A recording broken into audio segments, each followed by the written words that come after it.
Is it working? Are we good? We're working? We're good? Nothing like a little bit of lip reading practice to start the day. That's okay. You guys needed the practice, I know. But I think we're back now, right? Now it's working? Okay, cool. Yep. Like I said, lip reading practice. That's all you needed. That's all you needed to start your Saturday. So how you doing, Sonny? Fabio, how you doing, dude? I'm alright. Been a heck of a week. Very happy to finally be back playing video games. Especially Elden Ring. I believe last stream we ended with getting absolutely tallywhacked by Renala. And just in the most embarrassing fashion. So we're going to start a new game. Excited for Monday? What's on Monday? And I'm okay. I'm just tired. Breezy, what's up, dude? Oh. Alright. I gotta think. What? Oh, I need to open my stuff. I need to open my stuff. I forgot. I got my walkthrough little notes. My route. I gotta pull up. I am so bad today. Oh, man. Terrible. Terrible content. Terrible content. I mute myself because I'm dumb. Forget how to read.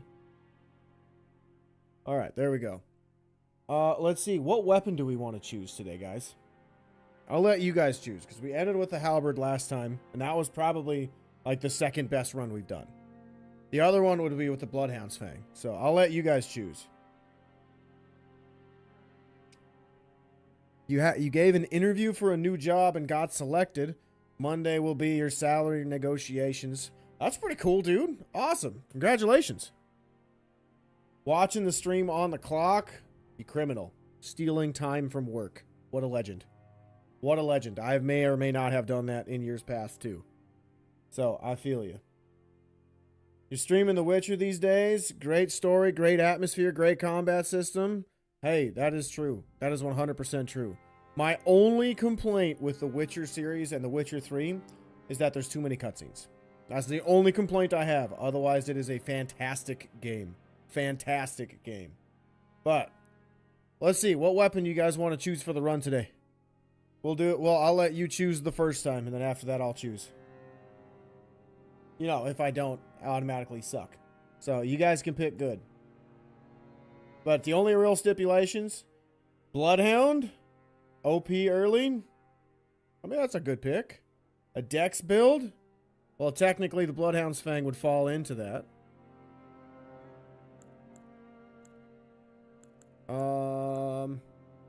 Bloodhound Fang? Alright, Bloodhound Fang. Let's see, which one do I need to do with that? I don't remember which one. I think... where's the Samurai? Samurai has 12 strength. To 10 strength. Or we just do this dude. I think we'll do this dude. We'll do Vagabond.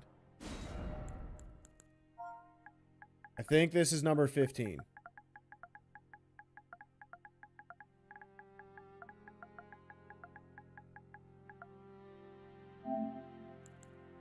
Alright. I can't choose warrior because it's too weak of strength. I wanted to have a little bit higher dex. So when we get the early weapons or whatever, we'll just go level up dex that way. Or actually, no. That's a terrible idea. I'm dumb. I need more dex than what Vagabond's got. You're right. We'll do warrior. We'll do warrior.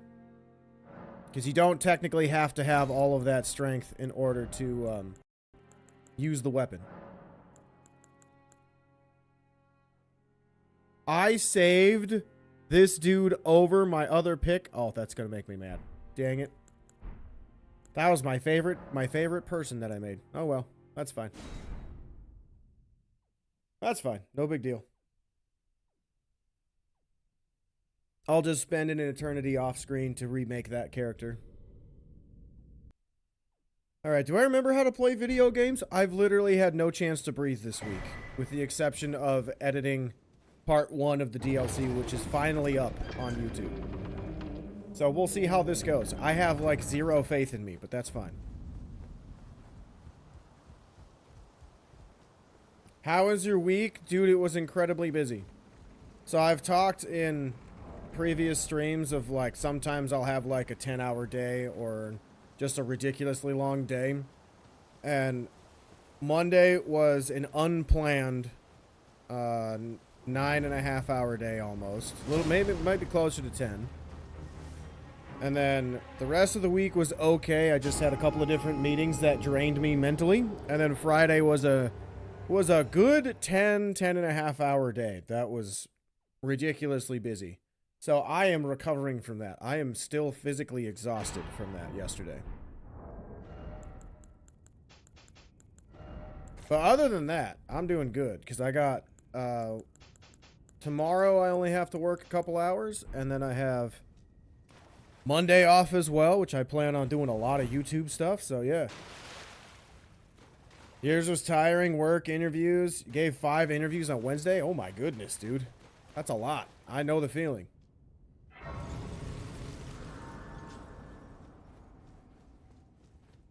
Yeah, I thankfully haven't had to... Actually, no, I did have to do an interview a while ago.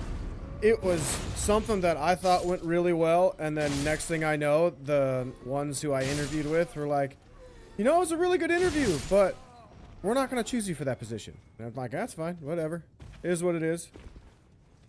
It's just weird when you have everything go well, and then they're like, no. But hopefully you hear good news on Monday, dude.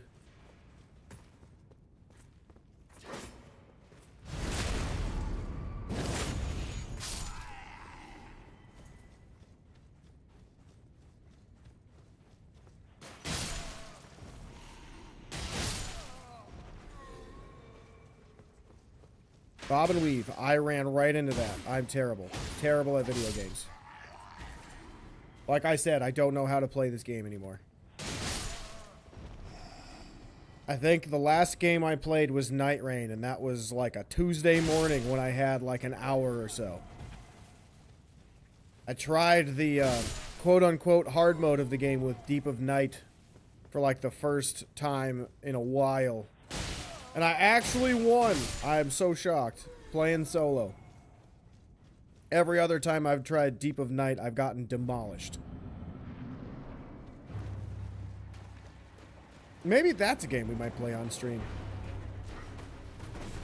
But I want to actually make some progress with this first. Thoughts on the Elden Ring movie? I think it's going to be a tricky movie to pull off. I think it's going to be a very tricky movie to pull off because if it were me, with how massive the game is, I would look at either making it into and pitching a trilogy, or pitching a what's it called? I don't even know what the name would be, but like a 5-movie series where you can take your time going through roughly 20% of the game at a time with a concise story of what the Tarnished is doing, unless they're going for a specific character that is unique to the world of Elden Ring, aside from the Tarnished. Like if it's like an Alexander Warrior Jar story, or if it's like an actual NPC in the game that has a really cool tie to the lore, and they want to make a movie like that within the Elden Ring universe. I think then that would work if it's like a one-time deal. But if it's like a series, or they're trying to set it up for a series, that's going to be very, very, very tricky to pull off. Very tricky to pull off. You said yours was quite the opposite. The interview got selected in. You did the coding part well, but the technical questions you did well too. So that's good. You thought you wouldn't get it, but you did get it. Nice. That's good, dude. That's the best feeling, when you feel like it went horrible, like something about it was awful, yet you still get the job. That's great. That's a great feeling, dude. Congratulations. And considering the time at your disposal, it's fine. I mean, yeah, that's true. That's true. I have not had a lot of time, unfortunately, but I'm hoping, like, probably in like 2-3 weeks, my hours will get a little more consistent again, and I won't have as much random nonsense going on. But it is what it is. Part of the gig. I'm complaining, but I'm not complaining, because I know there's jobs that I could have that I really, really, really don't like. You know what I mean? Like, there's just a couple downsides to what I'm doing now. And the downsides are really not that bad. Like I could be doing a job that's way more physically demanding on me, other than just taking my time. Oh, the technical questions. Gotcha. Gotcha.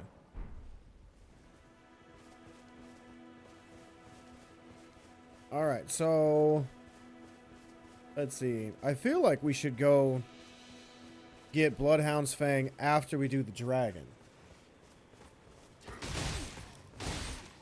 I feel like that would be the smarter option, so I actually have a little bit of health. Because I don't want to die immediately, and I have no faith in my skill today. At least now. Like, give me an hour, and I think we'll be good.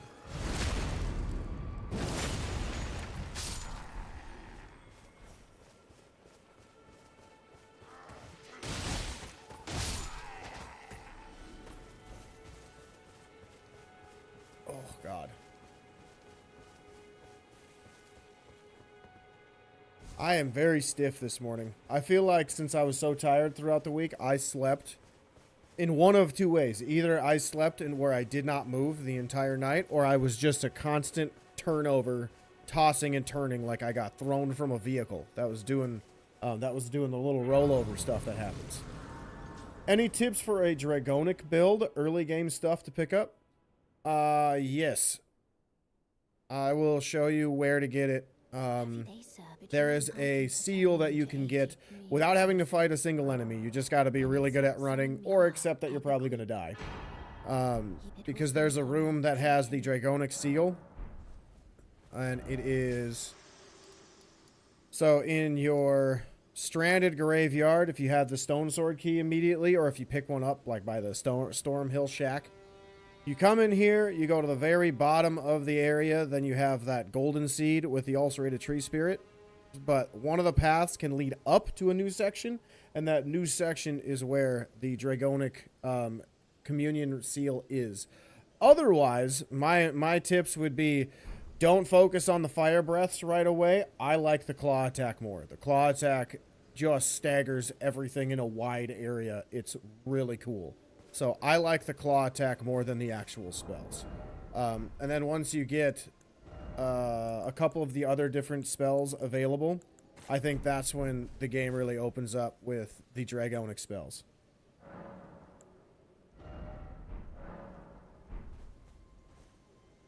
You mean the Claw Slam? Yes, it's so much fun. It'd be cool for Elden Ring anime series. Each season is one boss going in depth with the NPC's backstory. That'd be really cool too. Like when I found out that the movie was happening, I was like, I wish it was a series. I would have rather have had a series, because they would have had more time. That's not what I'm doing. They would have had more time to make sure they get everything done correctly, and like good feedback. They can take more time with the game to write or create a story within the universe that actually fits the game, instead of it being something where it's like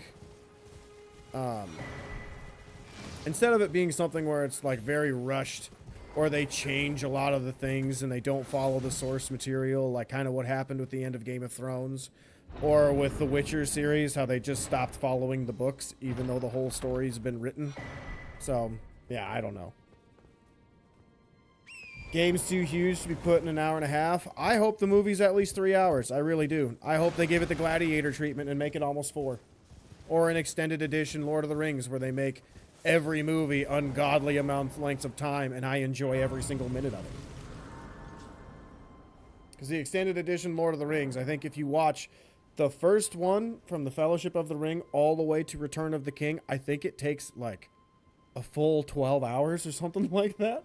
And then if you have the extended edition Hobbit series, that takes like a full weekend. It's really fun. I've done it like twice. Once on my own, and then once when I met my girlfriend, and she's like, I like the Lord of the Rings. And I'm like, well, did you know I have all of them? And when I say all, I mean all. You think it's going to be based on pre-shattering? I mean, I wouldn't be surprised. That's probably one direction that they would go with it too. I hope they don't, like, how can I put it? they don't just make up stuff that doesn't make any sense. You know what I mean? Like, they just go in a direction that doesn't make any sense with Elden Ring. Because most of the people that have played Elden Ring do not play it for one playthrough, and if they do play it for one playthrough, their one playthrough took triple digits. It took like 100 hours to do it. So, they are going to have a really high opinion on what the movie directors choose to do. So if they choose to make a movie that just has the randomest things in it, or something that's like, wait, that makes no sense to why this character that we've learned so much about through the lore does this, right? Like, that would be something that would put me off. Like, if they just randomly say Marika wants to cause the shattering because she's just upset at a specific demigod, I'd be like, huh? That's not even close to what the lore is. The lore is, like, way different. I don't really want to go too in-depth because I don't know all of it enough like I do with Bloodborne, but like, she had her legit motives, and I don't want them to just give her, like, a set in stone, this was the motive type of thing to why she would want to cause the shattering. Because that has been left, I believe that's been somewhat answered in the lore, in the DLC, but I'm not 100% sure. Is From Software doing it, or a different production? So I believe, from my understanding of what I've read, the director has played through the game a lot, and he asked Miyazaki if he could make a movie about it, and then he went through A24. Yeah, A24 is behind the actual production of the movie, but I believe the director went to Miyazaki first, said, would you back this movie? Basically, in short answer, he said yes. They went to A24. A24 said, okay, let's do it. So we'll see. I think it'll be good, but I don't know if it'll be set up where they could potentially make a series out of it, or a sequel out of it, or something like that. Because I don't know if they're gonna do the whole story of the actual game, or like you guys talked about earlier with the pre-shattering. I hope it's pre-shattering, because that'd be cool, but it's not Miyazaki. Now I'm kind of worried. So I'm not, because the dude that's playing, or has, oh god, I can't speak. My goodness, I need to take a breath. The dude that has directed the movie has played the game at least 7 times. Like, he has gotten Alex Garland. He has gotten the game to New Game Plus 7. So he, at bare minimum, knows enough about the story and the gameplay mechanics to include that into the movie in some way. That would be my understanding. So I not necessarily am like, oh, it's going to be terrible. But I do think that there's a shot it's going to be bad. Just because his opinions are probably going to be different from mine. And that's perfectly fine on what needs to be in it. Everybody has their own way of interpreting things. You definitely would have preferred them to do a Game of Thrones type series rather than a movie. Same. I would have liked at least like a 3-season show. That would have been really good. I think 3 seasons would have been enough to tell whatever story they want. Or at least 1 season where you do it pre-shattering, and then the sequel seasons are the story of the Tarnish that you play in the video game. Just don't make it like they ruined Uncharted. Oh, they ruined Uncharted? I have never seen that movie, and I have not played all of the games. I've only seen one streamer. I don't even remember who it was, because I think this was pre-COVID. I've only seen one streamer play Uncharted once, and I played maybe an hour of it. And I'm like, nah, this game isn't for me. It's really cool to watch, though, so I do like the game. I just don't like playing it. But I'm not somebody who likes shooters in the get-go. There is hope, because it's A24 and Alex Garland and Miyazaki approved. Yeah, exactly. If it's got the Miyazaki sign of approval, then I think it's got a pretty good shot to be good. Like, it might not be like a 10 out of 10 would recommend, but it might be like an 8 out of 10 or a 7 out of 10, and I'll be okay with that. As long as it's not something that's really terrible, I'll be okay with it. Like, to give you an example of what I mean, a movie that a lot of people actually like, but is absolutely nothing like the source material, is I Am Legend.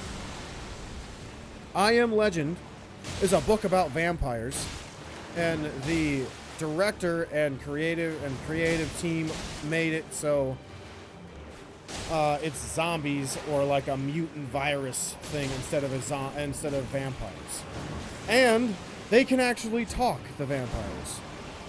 Like that was the actual book. I've read the book. It's a really good book. Like it is a very creative way. Okay, come on. I am stuck, aren't I? Nope. Cool. Like it's a very creative way of writing a vampire story from a perspective of somebody who thinks he's all by himself. And like the moral of the story at the end is like, it's one dude who believes he is the normal, or what remains of being normal, and when the movie ends or the book ends, it's one dude basically saying, like, I am legend because I am what used to be normal, and now what is normal is what I was terrified of. Like, that was the moral of that book. And like the movie I Am Legend is nothing like that. It's like the human perspective of I'm in a zombie apocalypse and I just need to survive, and that's it. With the exception of in the movie, if you haven't watched it, that the main character is like a scientist for the government. In the book, he was just some dude. Don't die before getting the Bloodhound's Fang. Don't worry, if I were to die beforehand, I'd still go get Bloodhounds on the next run. I gotta at least get there. But Garland has quite a good reputation for a modern director. Civil War was good. I don't think I've seen that one.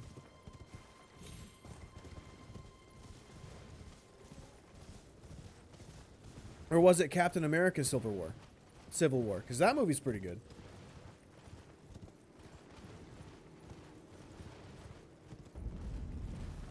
You started reading the Witcher books? I've only read book 1 of The Witcher, and that was all I needed to get hooked on the world of The Witcher. Because what I've learned through The Witcher and what I've learned about like the games from The Witcher, I knew nothing about until I just randomly picked up book 1 for The Witcher and was like, I want to read this. So I read through the first book, and I was like, oh, Netflix is coming out with a series. Dope. Let's see what it's got. And it's pretty faithful to the books. So I'm like, great. Maybe I don't need to read the books. And then I ended up running into my favorite series, the Stormlight Archives. That is an exceptional series. Like, oh my God, it's so good. It's so good. Oh, it's like the Witcher, but with a little bit less fairy tale and a little more like an own universe, own world building type story. It's really, really good. It's so good. So I haven't actually finished the series. All I know is around with like the Netflix show, I think like season 3, they really started diverting from the source material from the books and the game. So yeah, you played through the games, you saw the first season and hated it after that. Now you're on the books. I like the first season of the Netflix show. When Henry Cavill was there, it was so good. It was just a good show all around for me. Like, I haven't read the rest of the books, so I don't know all of the story, but yeah. Always good reading books. It opens up your mind. Yes, it does. 100%. 100%. Like, I was somebody in school who hated reading, obviously, because, you know, I couldn't read. I was dyslexic and I didn't know it. And plus in school, they don't give you a wide expanse of books to read. Like, I know you guys don't live in the US, so you probably have different experience than me. But when I was in school, it was like, okay, you had your reading level based off of these reading tests. So these are the options of books you can choose from.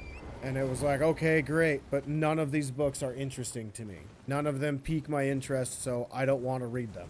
And then I wouldn't. And then we'd have like book projects where we'd be forced to read specific books, which not the end of the world, but at the same time, like it's not something I want to read, so I'm not going to pay attention to what I'm reading. And then as an adult, I read The Witcher was my first book that I think I read that really brought me into the fantasy reading. And then I went through all of the Lord of the Rings and the Hobbit books because I love the Lord of the Rings. That's my favorite series ever for movies. And one of my favorite worlds that I want to live in anyway. I think Middle-earth is just so cool. And then after that, I went through the Stormlight Archives, because the Stormlight Archives are, they're the chef's kiss for modern day fantasy. And I mean like by modern artists, not like a J.R.R. Tolkien who's no longer with us. Like Brandon Sanderson is, in my opinion, one of the goats of authors in terms of how he can weave stories, and on your first read you won't get all of the subtle hints that he's dropping about specific characters or a specific instance that happens in books, and then all of a sudden, poof, it all just clicks, and it's like that one meme where like the mind explodes and then like you see just a whole universe in your brain. Like that's exactly how I felt reading Stormlight Archive and reading Mistborn. That was what I read after I finished the Stormlight Archive. So it was so good. So good. So good.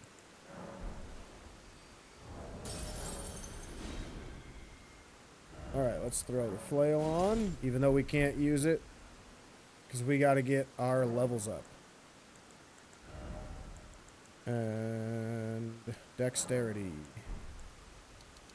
And then we'll throw it into strength.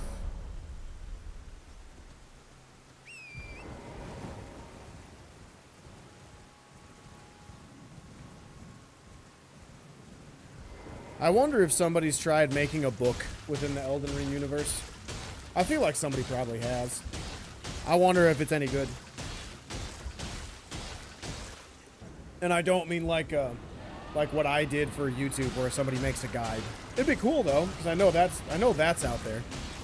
I watched some of Vadi Vidya's YouTube videos, and I think in one of his videos he partnered with somebody through whatever book company, and he either made or contributed to like where he can find like a guidebook for it. I'm not 100% sure if that's it. I know he's got a lore book for all of the From Software games coming out, which that one I might buy. I think that'd be pretty cool, because I don't know all of the stuff that happens in the Dark Souls series. I mainly know Dark Souls 1 and Dark Souls 3. Oh, there is a book? Okay, cool. Thanks for telling me, Rick.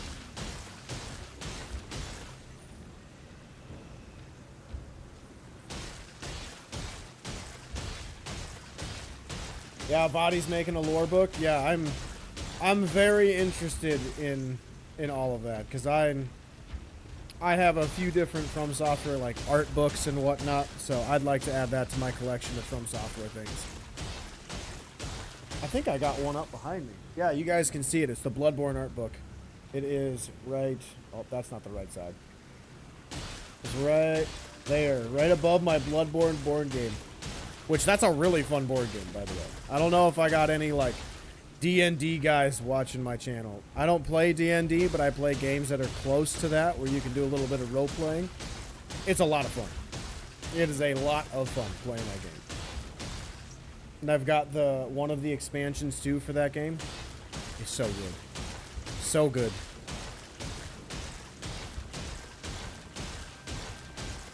Vadi's lore videos are so good. Yeah, that dude, it's really cool if you've ever watched like from the beginning of his channel and seeing where he's at now, where he's able to make like these cinematic, really drawn out and dramatic modded versions of his videos, where he plays like a modded Elden Ring from first person, or he adds in like the Sekiro mod and all that other stuff. It's so cool how he's able to do that, and how he finds like this bunch of people on YouTube that can help him create this stuff. It's really cool.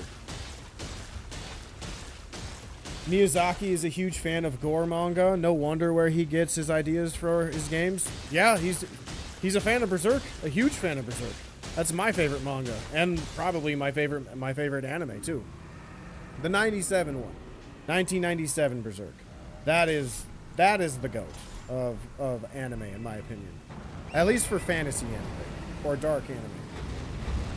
The cinematics are so tough. Oh yeah, like I forget which one he did. I think it was like the lore of Melania or Millicent, where he just randomly created a character that was like a samurai, and it followed Millicent's story. I thought that was so cool. Is it 1718 for the weapon? I feel like it's 1718, but we'll just do that for now. And then we'll go I don't want intelligence. I'm dumb. Endurance 2, 15. I think that'll work. You're trying to watch the 1997 but can't find it anymore? It's on YouTube. At least it was. Let me see if I can find it.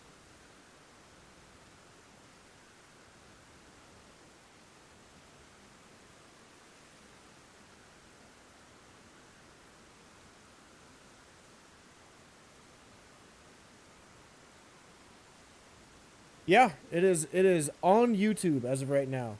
The English version. If you just type in on YouTube 1997 Berserk, there's a 26 video playlist on there. So you can still find it. It might not be like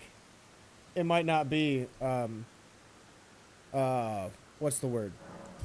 Legal, but it's on there. It's on there. I will occasionally watch that from time to time. Because that's one of the few anime I wish got treated better. It's such a good story, Berserk. And like I'm such a huge fan and a little bit of that nerd that I've got a lot of the deluxe editions of the books. Like right behind me on this side of over my shoulder, you can see some of them on the top shelf. I've got most of them. I think they're on like book 14 or 15 of all of the volumes in the deluxe editions. I think I've got like the first 9. You thought they took it off? I think they do. I just think there's one dude who just makes I think it might be the country you're living in, dude. Like, depending on your country's censorships or anything like that, that might be the reason why. I'm not sure. That'd be my guess. But yeah, I think Berserk is one of those animes that desperately needs to be remastered or remade, but none of the 3D crap. Like, I will say that, too, with the Bloodborne movie that's coming out, that's produced by Jacksepticeye. I hope to the heavens above that there is 0 3D in that anime movie. Unless it is done like the Demon Slayer movies. The Demon Slayer movie was phenomenal. That was one of the coolest movies I think I've ever seen. So if it has that level of graphics, fidelity, special effects, I'm good with it. But if it's like the 2010s anime, where they'd make a big monster in 3D and it looks like it's a claymation, like that makes me so mad, dude. I cannot watch that. It hurts my eyes watching that bad of an anime. You used to play a Dreamcast Berserk game called Gutsu's Rage. Great game. I have heard of that game. I've heard of it. So when I was in a Berserk binge, I went on YouTube, and I cannot remember the YouTube page. If I find it, I'll mention it next stream or in a video. But there's a dude who explains the whole story of Berserk, and that was written up to like I can't remember. It was written up to, I want to say, like, I don't know the number of volumes on the like the normal sized of it, but it's like the deluxe editions, I think it was like up to 11 was probably their max, maybe 10 at that point. And explained the whole story, so I learned a lot about that, and he talked about the lore of the games too in that. It was really cool. The 26 episode playlist is shortened videos? Really? Huh. Maybe they did take it down. Weird. Well, that sucks. That's a bummer. That makes me sad. That makes me very sad. I know Netflix for a while was trying to get that series. So they could either make a remake or just put the old one on there and see how many people watch it.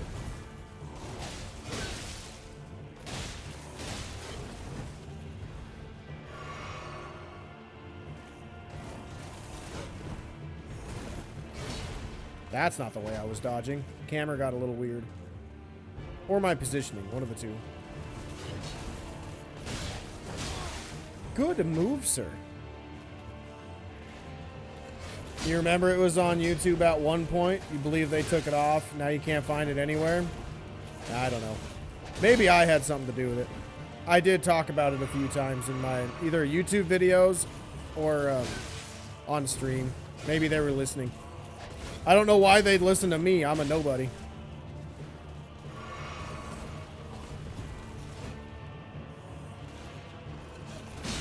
Good move. You found the soundtracks for Berserk?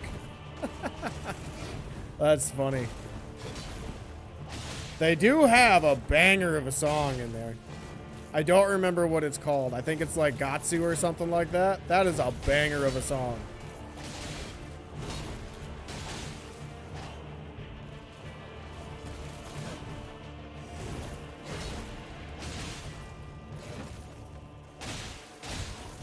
All right, there we go. We got our Bloodhound's Fang.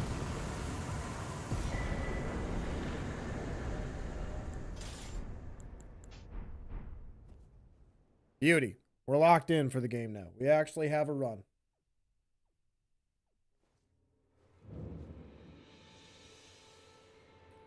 All right, let's head to the round table so we can level up the weapon. And then get that started, and then we can move to the rest of the stuff that's on my route that we need. What is going on with my computer? Stop freaking out, Windows. My goodness.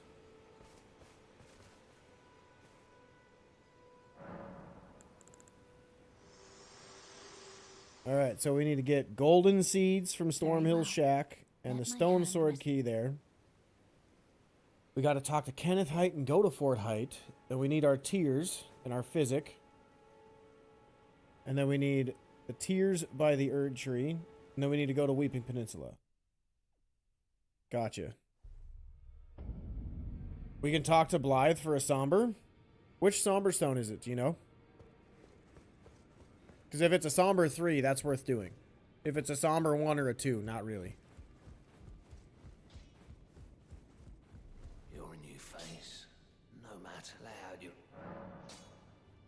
Somber 2, eh.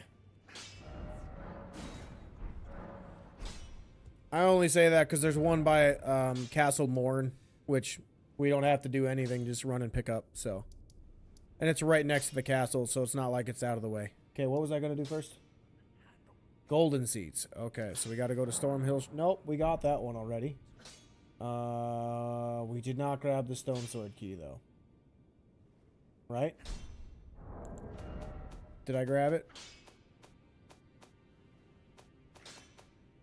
Nope, I did not grab it. Okay.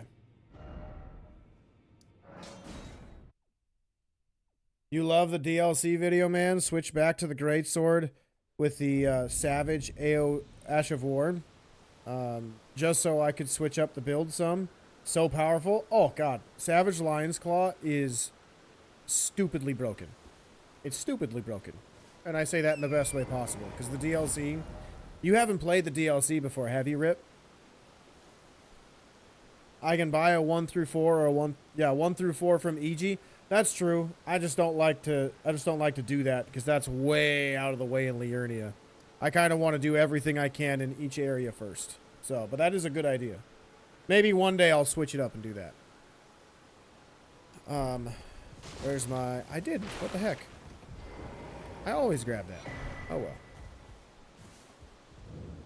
Everyone who only to have their... Did you know? It's quite them.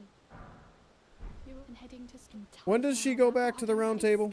I want nothing. You haven't played it yet? Okay, so as you're going to find out, the DLC is going to get redonkulously hard. Redonkulous. Like, you're going to be... You're probably going to get really mad. Way more madder than you ever have with the normal Elden Ring game. Or with the base game of Elden Ring. God, I can't talk. Oh. So, just be prepared. It's going to get really hard. Really hard. DLC vid was a banger. Waited to start the DLC till after you uploaded. Well, thank you. I appreciate that. I got to record the next one after this video, actually. Okay, I got to go to Stormhill shit. Or not Stormhill. Kenneth Height. That's where we're going. You watched a Vadi lore video earlier? Yeah, so you're spoiling yourself. You're spoiling all of the content. Illegal. Illegal.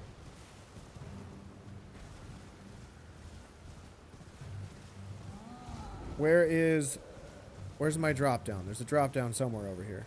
You did the same thing? Yeah. The DLC videos or the DLC is ridiculously hard. Like, the lore videos are cool and all, but there's a lot of spoilers about what happens in the actual DLC and who you fight and things like that. So I am a guy who cannot get anything spoiled. I'll actually get really, really mad if someone spoils stuff for me. Like, when I was in high school, I think it was high school or college, the Avengers universe finally had Avengers Endgame happen. And when that whole movie came out, I had refused to go to school the day after the movie came out because I didn't get to go watch it on opening night. And my parents were like, "What are you doing? You got to go to school." And I'm like, "Somebody's going to spoil it. I need to go see this movie before that happens." So yeah, now with the video games, I'm the same way. If there's a game I'm really excited for, I don't want any spoilers. I want to experience it all as much as I can. And you kind of already knew about most of the lore, though. That's chill. Or that's true. That's true. If you knew the lore, then it's fine. But I don't like spoiling anything. I like to keep it. I like to keep it simple. I like to keep it simple, experience as much as I can. So that way I can go, wow, or that place sucks, or whatever else, right? And have an honest reaction that isn't biased. Because there's some people that they will get it spoiled for them, and that's just going to be their only opinion on it. And that's one of the things that I try to prevent when I play games. Is like, I don't want to have someone else's opinion. I want my own first.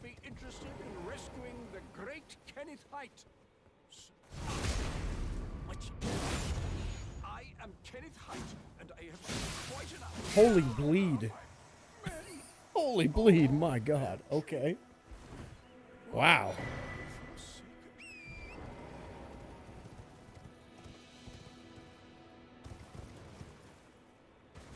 You avoid X and Insta whenever a new movie releases or a new episode of a series that you're watching comes out? Yeah, I am the same way. I am the same way. I haven't found a new series, though, that I've been interested in watching. Because, like, most of the series that I've watched, I should say most of the series that are out right now, I just have no interest in watching.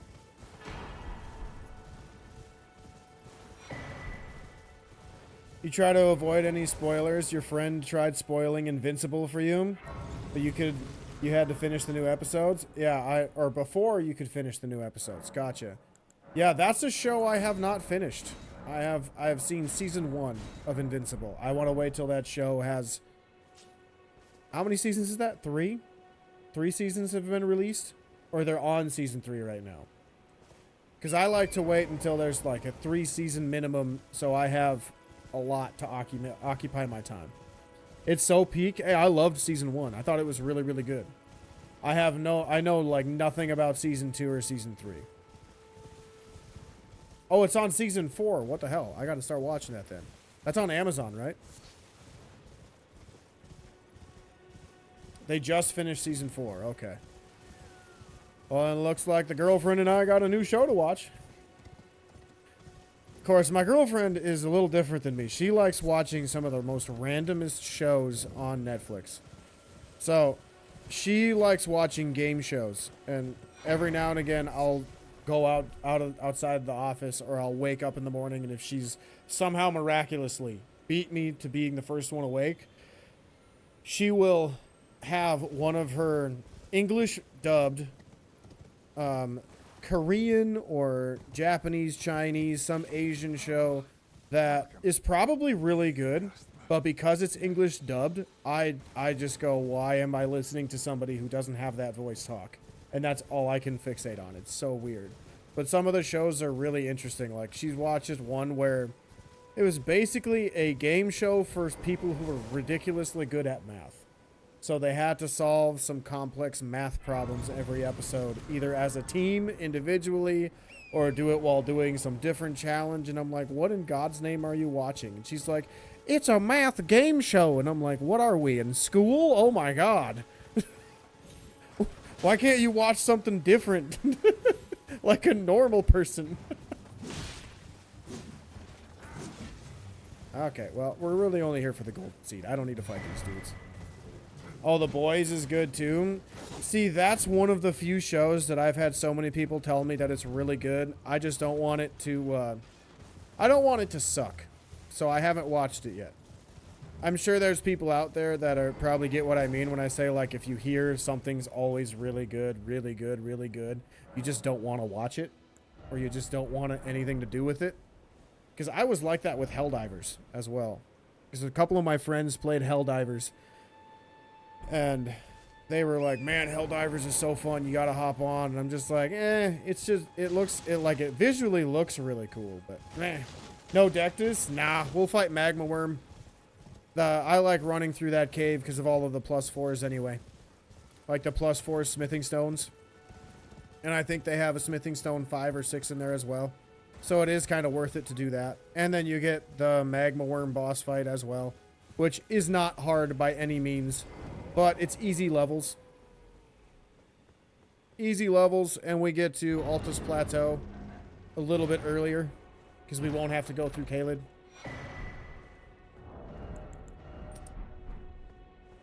Alright, now what else did I need?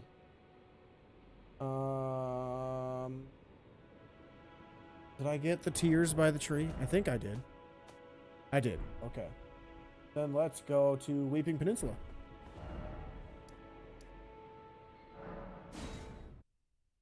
Smithing or Somber? Do you need Somber for Bloodhounds? I do, but I know where that's at. I'm going to go to the one by the castle in Weeping Peninsula.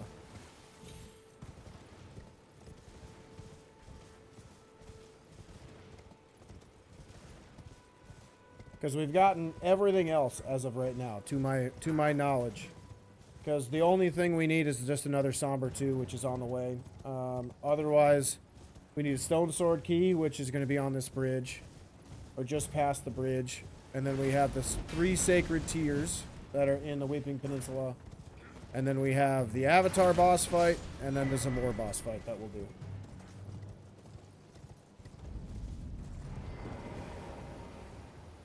So we got to get the other golden seed and map piece first.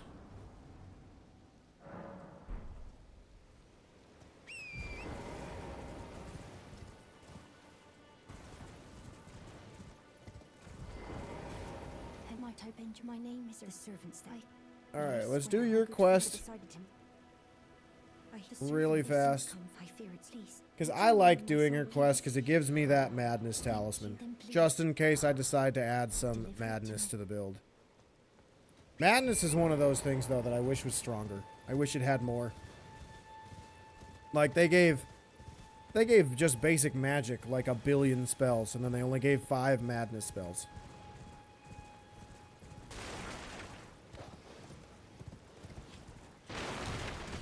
How many playthroughs did it take for me to know which item is where and which route to take for the builds? I'd say probably like 4. I'd say probably like 4 playthroughs.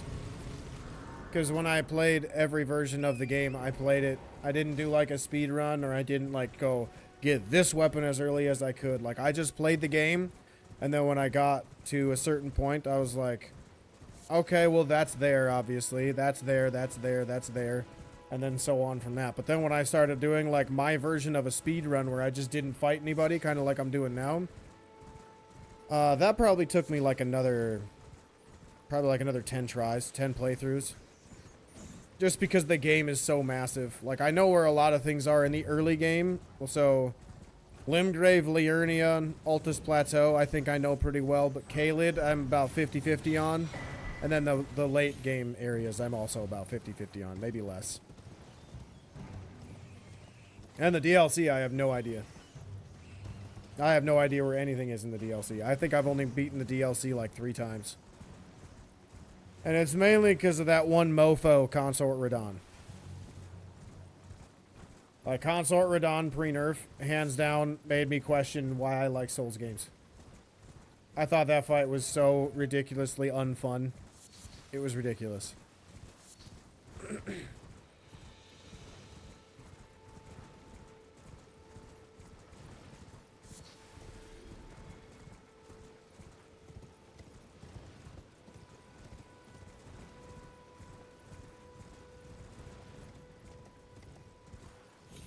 Oh, I should have gone to get the other tiers first. Oh well, that's fine. We'll go to the castle now. Seed and the map piece.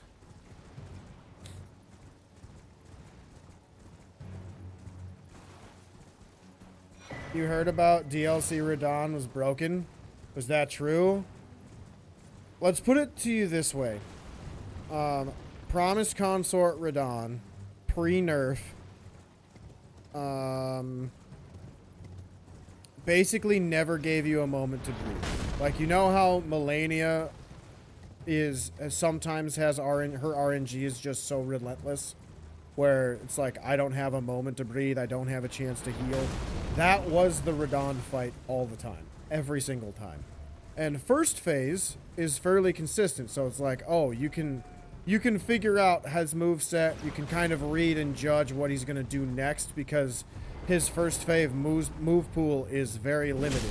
Like, he's only got maybe 6 to 8 combos, not very many, but how fast they go, it was ridiculous.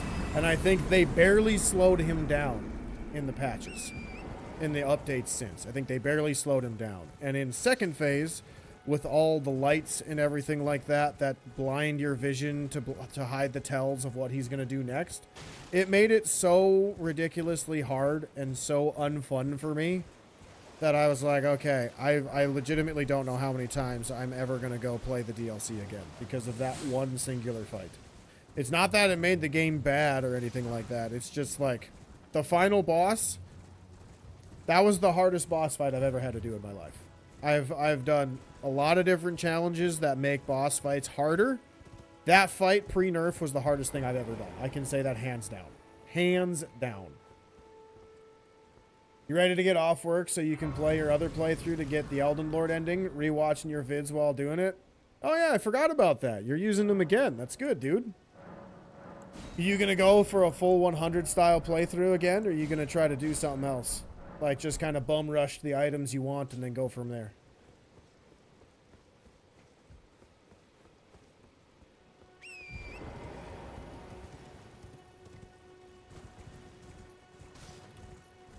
Also, you should get excited, Rip. In your next video, we're going to have our first remembrance fight of the DLC. So, you'll have... let me see. Let me think. What do you get from that boss? I think you'll have another talisman for a build. For a unique build. Then other than that, it's about... It's okay. It's not the end of the world. But the bosses are pretty cool. I really like a lot of the bosses in the DLC.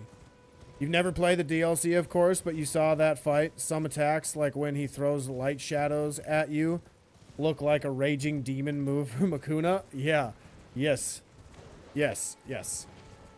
He's got moves that blind the screen and block the screen from a lot of attacks, and it make it really, really hard to figure out what he's doing next.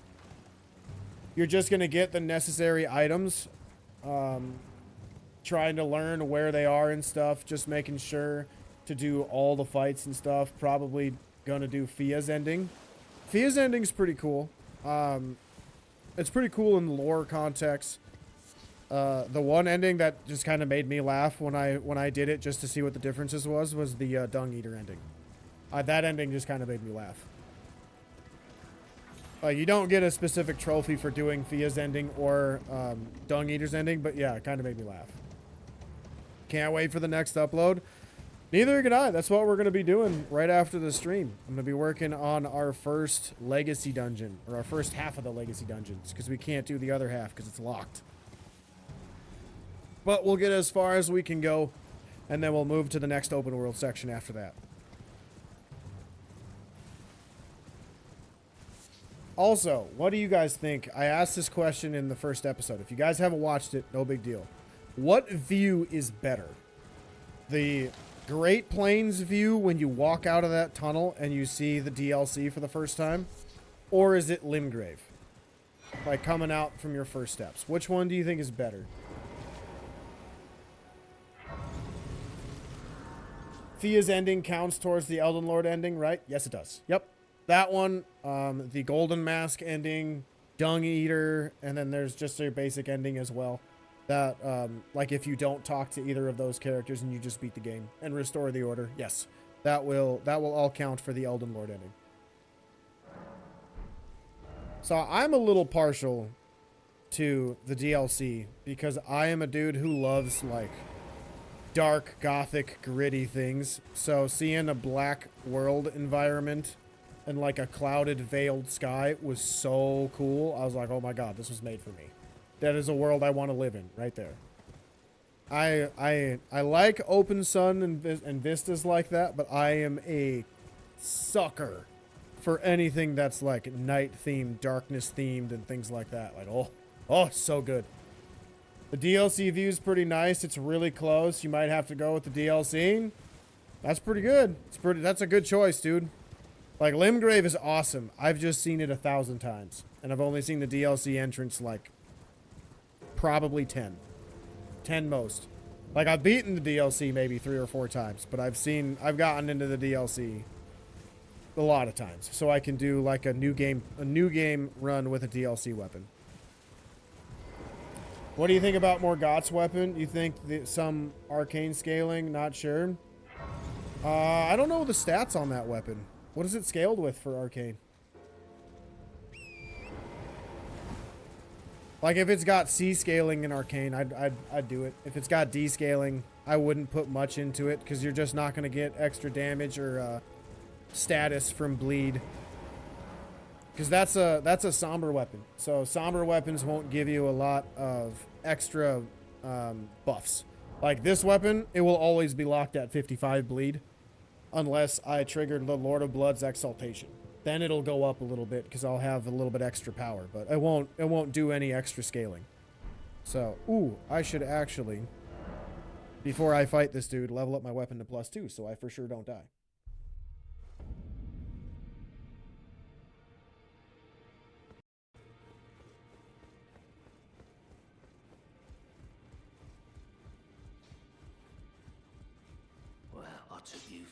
Lay out your arm.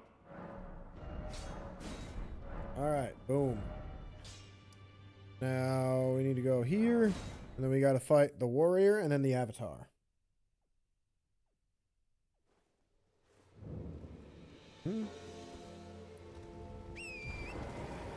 And which way was it? That's not the right way. I'm dumb.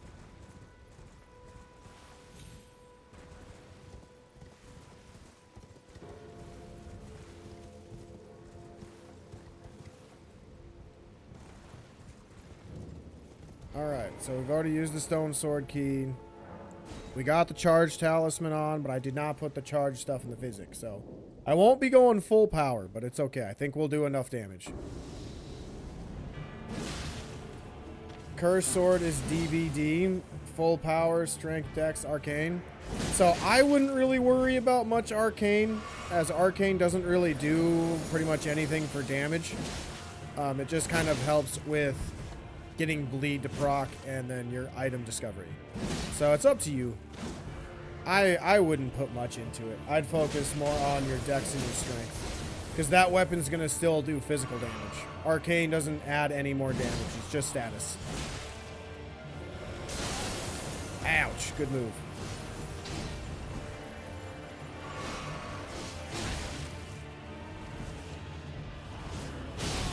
Oh, good hit, sir.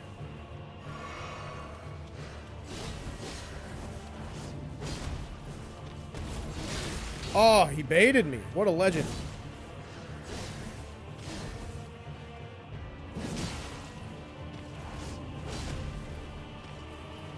What? Oh, I was out of stamina. That makes sense. You just gotta beat... Whoa, don't die. You just gotta beat Godric on your playthrough, so you'll be starting Liurnia vids? Okay. Well, I think you'll absolutely tallywhack that dude. Godric was so hard the first playthrough, and then you just discover how easy he actually is once you start learning where some of the upgrades are and all the other stuff. Because, like, my first playthrough, I think I went in with, like, a +3 weapon. Because I didn't know how big Elden Ring was. And if you've played, like, Dark Souls 3 and Bloodborne, +3 is typically a good start or a good spot to do, like, a really high amount of damage for your first main story bosses. And it was nothing compared to what you can do, because you should actually be to like +5 or 6, depending on what stones you find and where you go. So I was like, man, you could actually be at like +6, and then you take a +6 Zweihander there, and he doesn't even get to attack. You can just stagger him so fast. But that's what you get for exploring. You explore in this game, you get rewarded with a lot of really cool stuff. I think that's one of the reasons why this game is so good, is because everywhere you go, you find something that will help you, if you choose to use it. You still remember your first run of Elden Ring? Your samurai, not a quite one, or not a good one. It was trash. That's fair.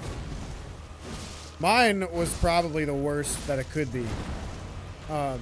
I did a strength build with the greatsword class because I thought the greatswords were really fun. And I got a Banished Knight greatsword to drop. So I used that, and I think I only got it to like +18 maybe? No, not 18. Like +8, I think. And I was at Castle Sol with a +8 greatsword. And I was doing no damage. Like, I immediately was like, okay, I quit. I'm going to start over. I'm going to start over and actually explore the game. Because I just went from Legacy Dungeon to Legacy Dungeon to Legacy Dungeon and, like, maybe 1 or 2 caves early on in Limgrave. And I'm like, man, why can't I find any stones? What is wrong with this game? Why can I not find anything? And of course, this is on the weekend of release. So at that time, content creators weren't always getting things like a week in advance where they can be like, here's a cave to find early upgrade materials. So I got demolished every time when I played that. And then I just started over and did everything way slower than I should have, or way slower than I did my first playthrough, and I found a lot more stuff. It is very, very fun. You're using the Zweihander, same as I did. It's a pretty good weapon. It's a very good early game weapon. I'd say probably that weapon is one of the best early game weapons in the game. I like that weapon even more than the Bloodhound's Fang. Because I think its charge attack is better. The wide sweeps are really good, and I think it's about the same speed as this weapon. The only issue is you don't get to put like bleed on it until you get Ash of War later in the game, or if you get the, what's it called? Is it like the Black Wet Blade? I think the Black Wet Blade's the other one.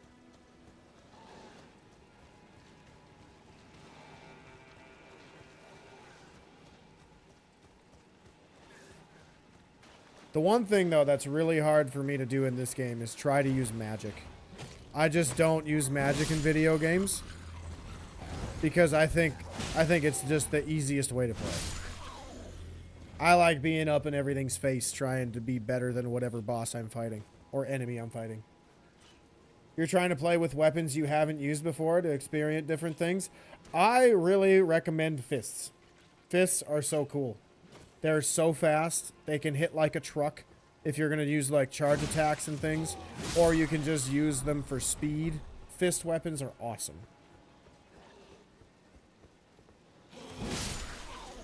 I will say though, you should probably put like a status effect on them, like bleed or frost. That will definitely help making things easier. Some of them will start with bleed though. Where do I need to go? This way.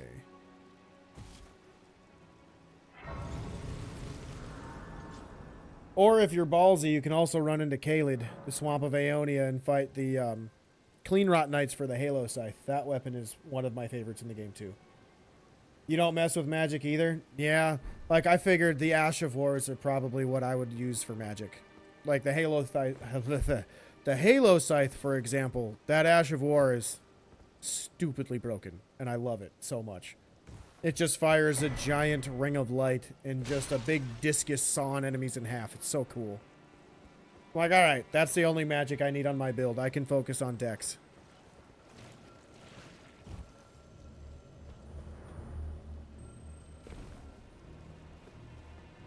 Maybe that's a weapon I try to do for a run if I can't get it with the Bloodhound's Fang. Of course, I'd have to farm. I don't like farming, but I'd have to farm.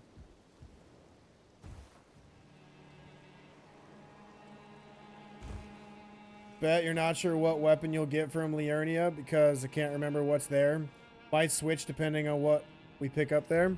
So in Liurnia, there's not a ton of really good weapons. If you wanted like one of the strongest weapons in the game, you could do the Sword of Night and Flame. That is in Caria Manor. Otherwise, in terms of like really powerful weapons, the Great Mace is probably the only one I could think of. You like Mage Faith cast builds? No shame if you beat the game with other builds, in your honest opinion. Hey, I'm not bashing anybody who uses magic. I will tell you that right now. If you beat the game, I give you props. This is a tough game to play. I don't care if you stood in a corner and cheesed it. I don't care if you used magic. I don't care if you fought him naked with only your bare hands. If you can beat the game, I give you props. It's just there's ways I like to play and there's ways other people like to play. You don't have to play the game one way to say it's better than the other. That's what you thought, probably why you couldn't think of any weapons there. The other one would be one you've already used with the Magma Worm scale. Otherwise, I don't think there's anything really crazy in that area. I gotta think. You could farm for a different colossal weapon, the Watchdog's Greatsword. That weapon is pretty sweet as well. That one's pretty fun.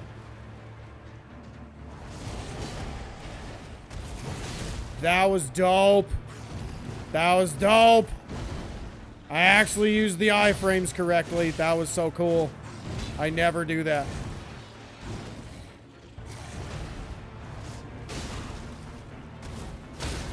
Ooh. Nice. Flawless victory. What, according to me, is the hardest Souls game? Your first one.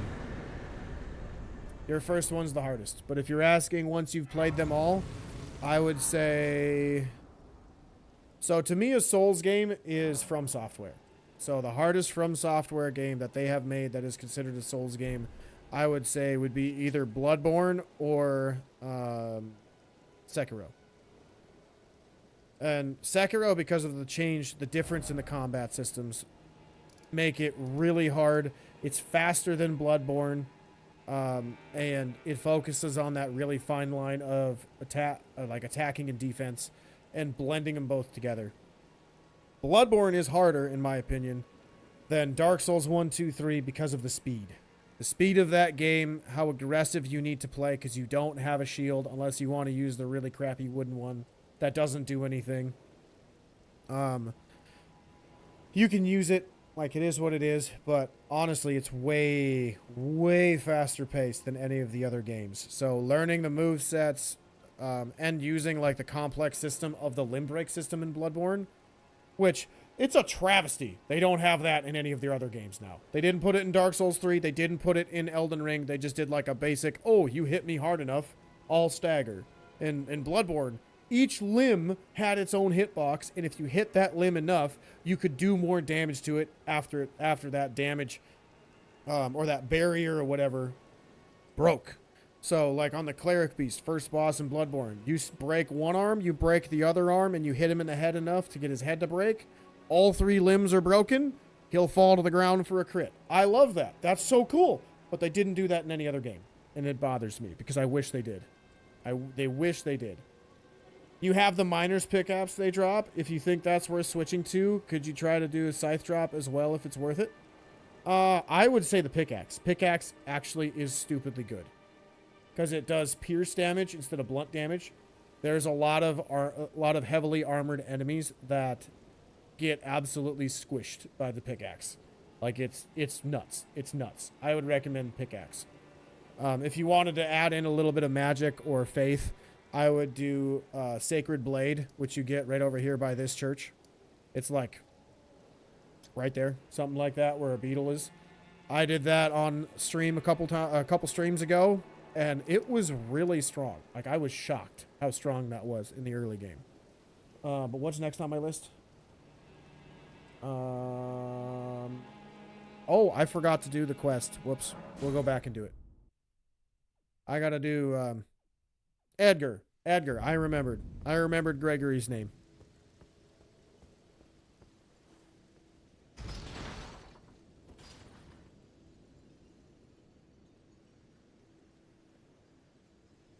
Or also, another ridiculously hard Souls game.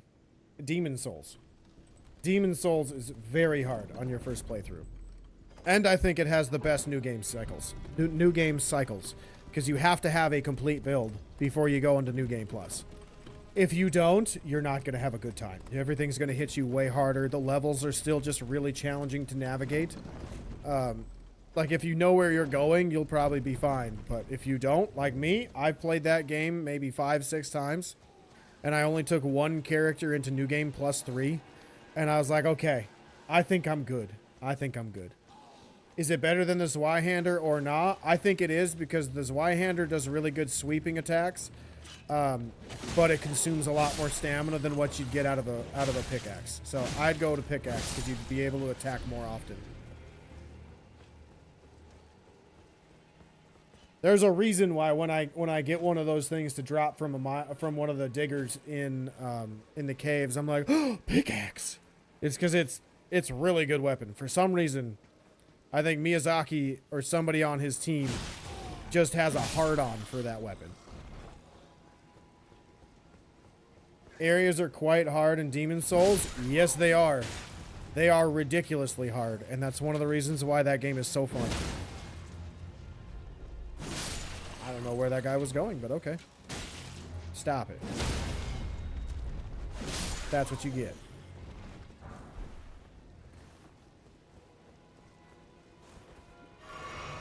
All right. Let's move over to Gregory. I think I'm always going to call this dude Gregory. I know his name's Edgar, but he just looks like a Gregory to me.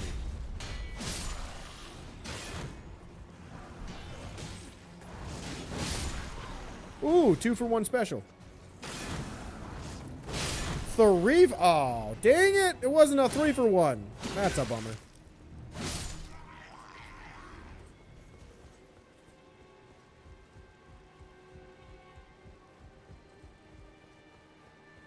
Hi, Gregory.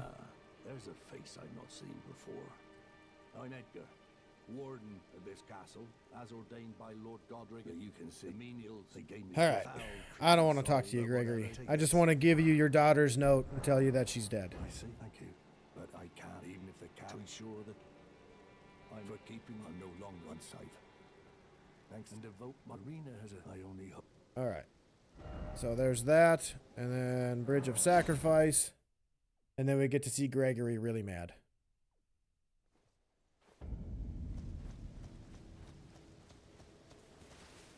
Edgar looks like the first time Elden Ring player creating their character. That is 100% true. How did you know that I made a character that looked almost exactly like that on my first playthrough? Big beard, flowy hair, generic face. Yep. You nailed it right on the head. It's either that people make, or they just make some kind of green monstrosity. That's like the only two types of people that play Elden Ring or Souls games. You either make a character that is generic or tries to look like you, or you go for just an absolute monster. That's what you made? Yeah, yep, I knew it. I did the same thing.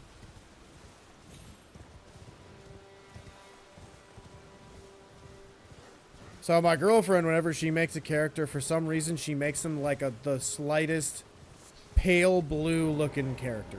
I don't know why, but that's what she likes. She just likes making dudes that look pale blue, and then they have to have some like dark blue style hair.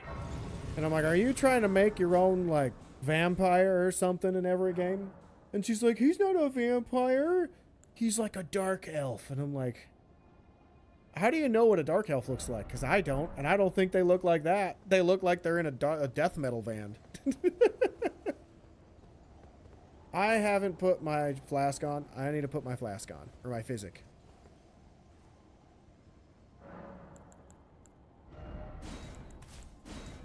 Oh, charge attacks, stamina, what we need. Do I have anything I want to do beforehand, before we do this? Ah, Yura's quest line. Knew I was forgetting something.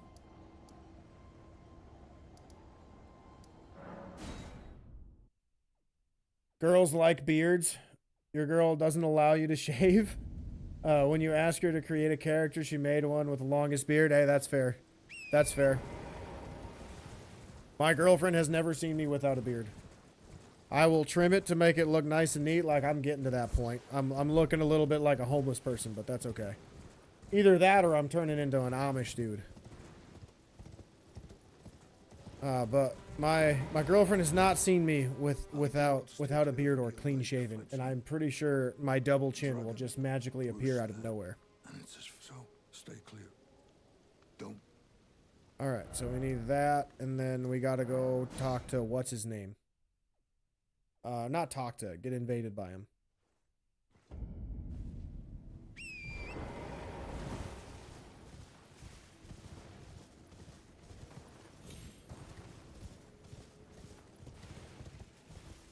Yep, Yura's quest line's the last thing we do before we go through Stormvale Castle.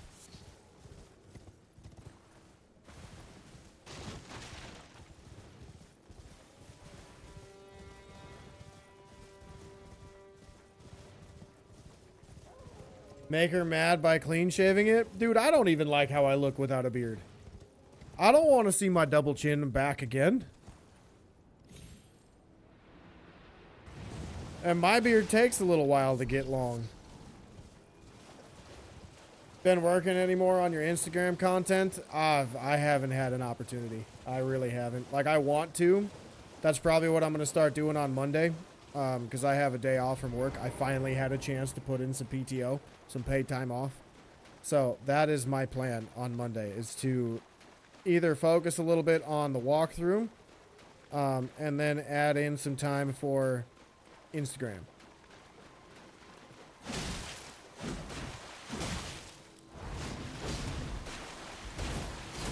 Oh, what a ninja.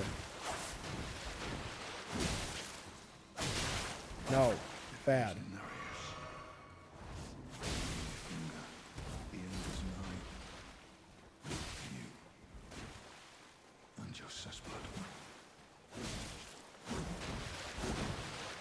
Why does this dude take a billion years to spawn into the fight?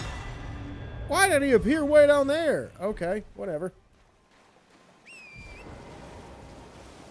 So I've thought of things for Instagram that I want to do to promote the channel, like doing clips of stream, kind of like what we talked about before, and I think that would work. But I also want to just like use my Instagram and as like a way to do short form content. So it'd be like, yeah, Yura takes his time, no kidding. Like I want to make a series of videos on Instagram, kind of like what I've done with YouTube, where I have a series that I regularly upload, and it's not just random content from streamers. You know what I mean? Like occasionally I'll add in a video or two from that, but I want to make it more of a series. And I've come up with a couple of different ideas of what I can do. Because I just don't want my channel to be like everybody else's. You know what I mean? And like, yeah, what they do works, and I'm not bashing them, but I don't want to be like everybody else. You know what I mean? I want to have some way of standing out. So we'll see. We'll see what I can come up with. Because Monday is going to be my goal of making 1 or 2 of those types of videos. Ow.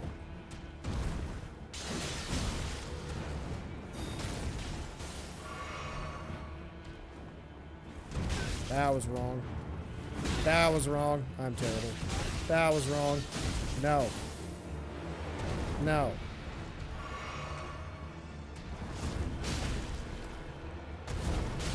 Did it right. I don't ever do it right.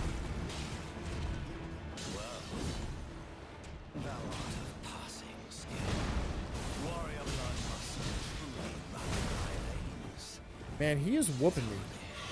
It's a good thing I got a little bit more health than normal.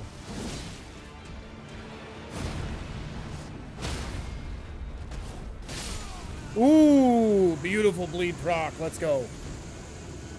Best builds for each class, just mentioning the items and where you can get them. Yeah, that's one of the things that I was thinking of, but even then, that's been done before. One of the things I've noticed is that when you're making videos, in order to, I don't want to say stand out more, but in order to, not necessarily get recognized, but like in order for people to like continue to watch, you have to have like a really good hook in the short form content stuff, and just being like, is this the best greatsword build? Let me know. Like, I don't think that's the best way to do it. So we'll see. I'll try a few different things and see what happens. Come over here, would you? Because there's a lot of different things that people have done in games like this, and I don't want to steal content, because if I tried to say like best builds or best thing in the game, people have already done that. You know what I mean? I really think it'll be a good way for me to show my creativity if I'm able to get what I want done on if I'm able to get what I want done on my shorts content, because then I can also use that to make a long form video on YouTube where I can also direct them here. So yeah, that's kind of my goal with my Instagram account, but I also just need to have more time to work on stuff like that. And I'm hoping this summer I will, but we'll see. Because my summer is going to be looking pretty packed as of right now. No, that's illegal. That's illegal. That's illegal. Why is everybody here? Stop it. Stop it. Stop. Stop it. Evil. Oh my God. Stop. I'm just a nice person. Leave me alone. I'm only intruding because the front door was open.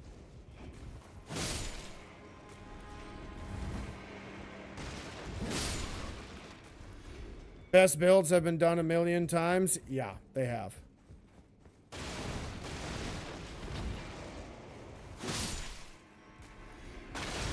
That's one of the things that I want to make my YouTube channel slowly warp into. Instead of just doing walkthrough stuff, I can do different creative things. And that's one of the things that I want to do. Because I have not seen, like, my ideas in my head, I have not seen on anywhere on social media. So, not near the barrels again. Hey, this time I wouldn't have died from blown up. I would have died because I got swarmed by everybody. Because I didn't throw the fire bombs right away. Alright, we'll get that just in case I ever decide to guard with a weapon, which I never do. I'll probably sell it.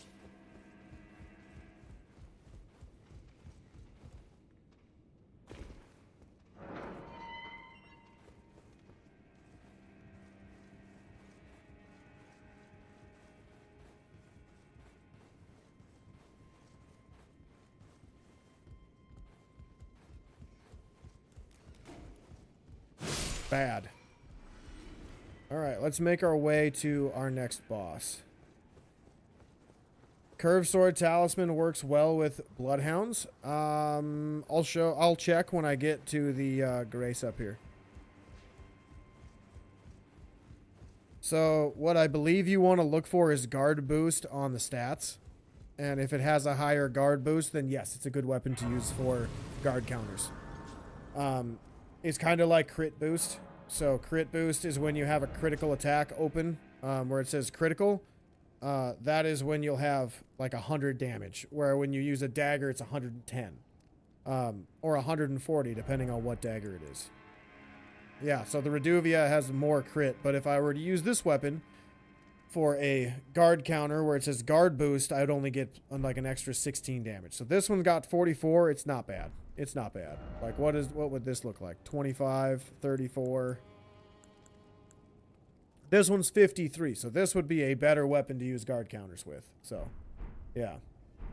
It's basically curved. Theoretically, it should work. You're not wrong. You're not wrong. The way you see it, everyone can do generic stuff, playing low average level, keeps doing common things. I prefer relying on skill, honestly, to express myself.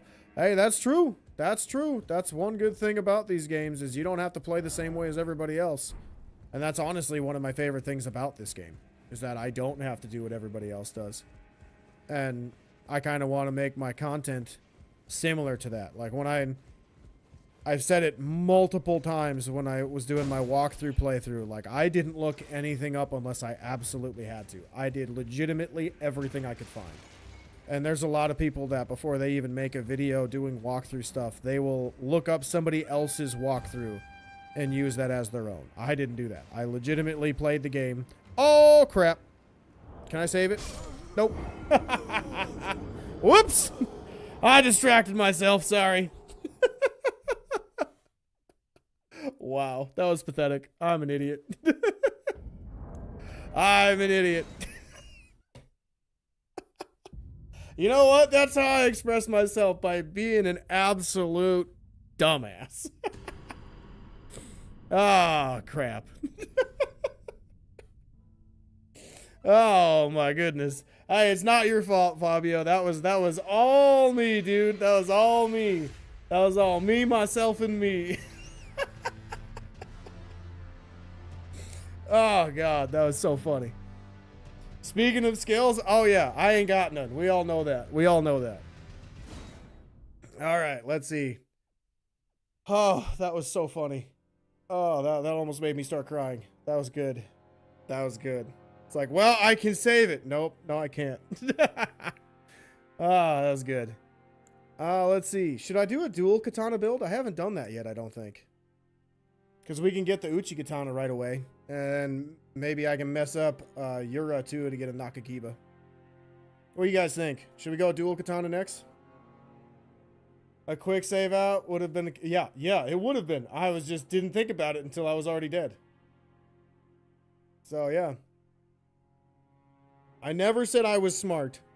Never said I was smart. Dual katana, you want to watch it? Sure, let's do it. That's not how you spell Deathless.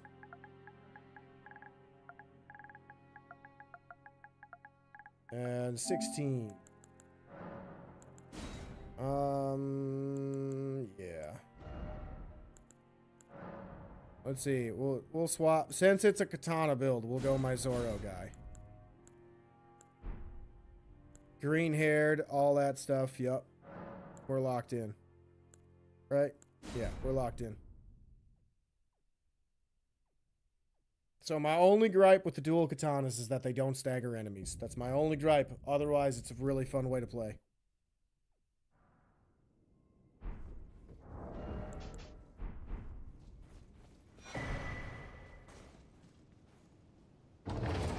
Saw the Black Flag remake is finally coming. You're so happy. That is the only Assassin's Creed game I have legitimately loved. Like, I loved that game. I thought that game was so much fun. And the sad part about it is I never beat it because I just continually kept replaying different missions and doing things again and again and again because it was just so fun. Like, it was so much fun. Do I like Dishonored? It is a first-person game, so no. Unfortunately, I don't. I have played through about 6 to 8 hours of one of the Dishonored games. I don't remember which one it was. And I thought, like, maybe the combat will grow on me, and it just didn't. Me and first-person games just don't jive very often. And I don't want to say I don't know why, because I do. It's just the camera perspective and the movements that the player does that I just don't like. It doesn't... They make either zero sense to me, or I just think they look goofy. And it takes me out of the experience. And I know there's a lot of people that will say it's the opposite. It puts you in the experience because it's first person. But I'm the other way. I'm the other way around. Once you failed to follow the mission, you can use different ways to complete the mission instead of a failed mission screen. Yeah, I saw that. I didn't have time to watch the whole video on it, but it did make me very happy that they're coming out with a Black Flag. that they've added so much more to the ship combat, that they've added, like you said, new ways to complete a mission. They've added new characters to the story to make it a little bit new and add in more content. I think that's really cool. I think that's a really creative way of not taking anything away from the game, but adding more. I think that's a really good way to do it. I think it'll be really fun.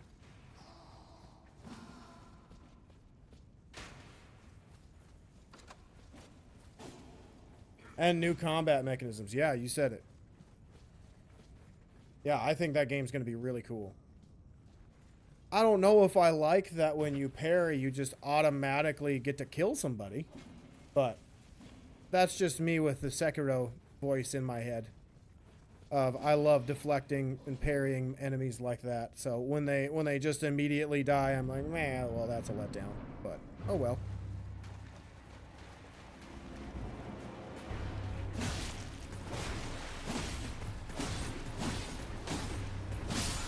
Alright, got him.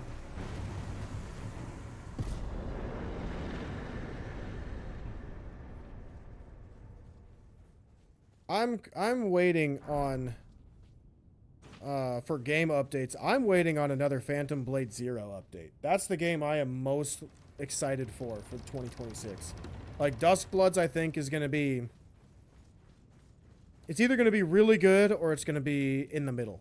I don't think it's going to be bad. Because I'm not a PvP guy, and I know that's like the core gameplay of Duskbloods, but there hasn't been like any update on anything for Duskbloods, and it's supposed to come out this year. So I don't know. I don't know. Sekiro pairing is top notch, man. Never get bored of it. Exactly. And then when they added the boss rush mode for free out of nowhere, oh, your boy beat all of them as many times as I could before I finally switched to a different game. You need to save so many great games this year and you want to play them all. That's kind of how I feel. Like there's Crimson Desert that came out and a lot of people didn't like it on release. Now they're saying since a lot of different updates have happened, it's much better. And I'm like, I don't know. I've never played it, but I want to play it. That's going to be a game that when it hits on sale for like, I don't know, 25% off, 50% off, your boy's going to buy it and play it for sure. And then there's Phantom Blade Zero. That is my #1 on the list this year that's coming out. That game has been on my eyes and on my mind for a very long time. Very long time. You got Crimson Desert, played for 2 hours and got bored. Was it just a lot of tutorial stuff? Because I've heard that tutorials are very, very lengthy in that game.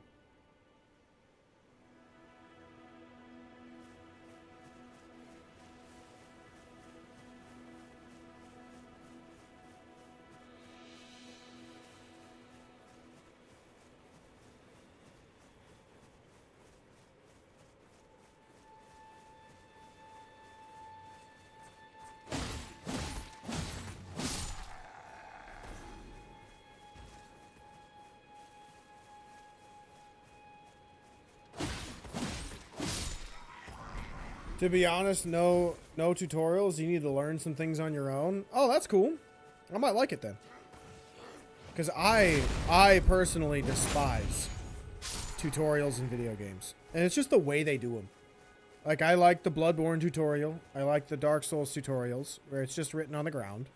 You read them, you learn them, you move on. Not, we have to have a cutscene and a long 5-minute conversation just about how to parry. You know what I mean? And Phantom Blade is weird. You mean it could be hardcore stuff, really fun, or another conventional, user-friendly open world. You don't know.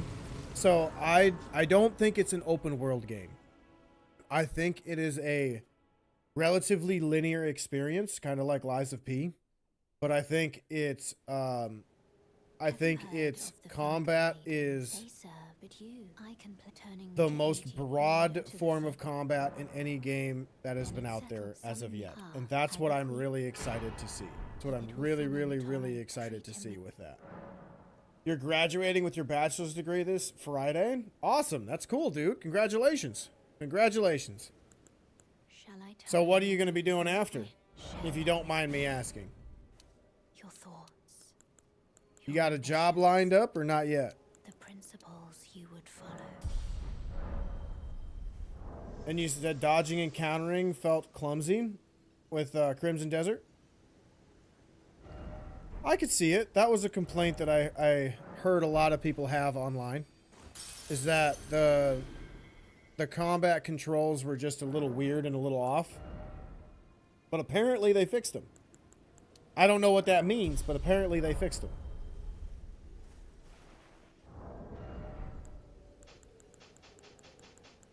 Alright, let's put Torrent on. I gotta allocate my flasks. And then we gotta go get our other katana.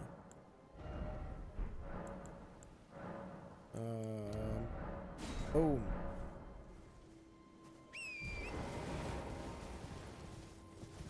Alright, let's grab this. And then we gotta go up top. Exercise science major. You're gonna be going to graduate school for physical therapy. Oh, that's cool.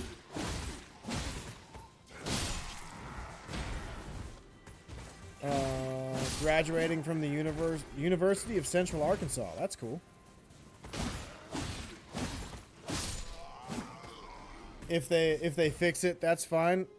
I mean, for Crimson Desert, apparently there's a lot of updates that they've done to improve overall experience and just how like buttons work.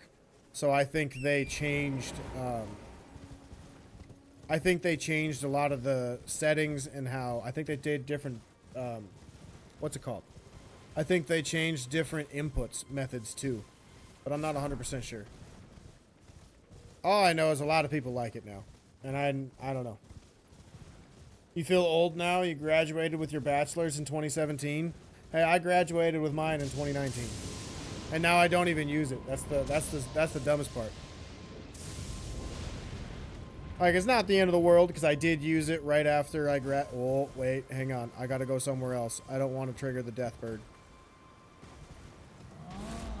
I graduated in 2019 with a bachelor's in education. So I was a teacher for a few years, and then I switched to a different career path, like what I'm doing now. I don't necessarily regret it, but I'm also like, man, I went to school, spent a lot of money, and I'm not even using it anymore. Oh, well. You're the oldest here, then? I mean, maybe, yeah. Sounds like it. Nothing wrong with being old, unless you make it a problem. For a while, believe it or not, I was one of the oldest people at one of my teaching jobs, which that was frustrating for me. Hey, same here. Same here, dude. I am also 29. In about a month, I'll be 30.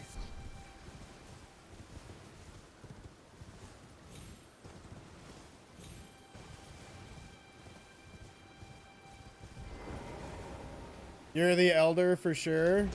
Maybe. You got us beat? You breaking the three zeros?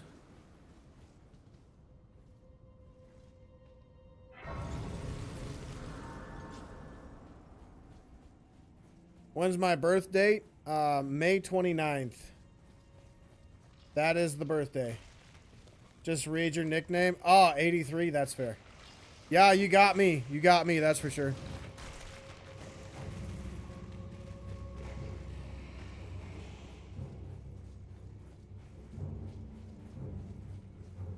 Alright, let's grab the Uchi Katana. Slap that puppy on. Yours is the 30th? Hey, look at that. That's awesome. Another dude I know has a birthday in May. So how my family works, every single one in my immediate family's birthdays are in May. So it's like May is the second Christmas because we all just get together and give each other gifts all the time. Like, it's ridiculous. So my parents are born in May. My sister's born in May. I'm born in May. Literally the day before my mom, or the day after my mom's birthday, by the way. I have several cousins who are also born in May. I had, before she passed away, a grandparent's birthday who was also in May. Like, there was about 16 people throughout my immediate and secondary family that all had birthdays in May. Now I think with how many people that are still alive, just because of old age and whatnot, there is like 7 of us now. And I also had several friends who were also born in May. So, yeah, one of which was born the day after me. You're 22, Rip? Oh, you young bup. You don't even know what adulthood's like yet. You'll get there. You'll get there. Once you're done with graduate school and you enter the workforce, you will know. You will know.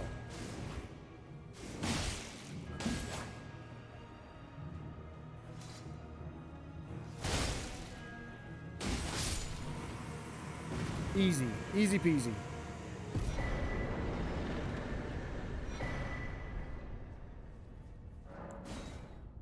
Alright, that was quick.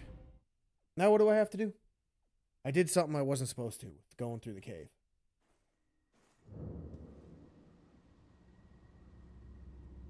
Oh, golden seats. Wow, I didn't do anything. That and Limgrave Tunnel. Okay, let's go through... let's go to Stormhill Shack first, and then we will go the other way.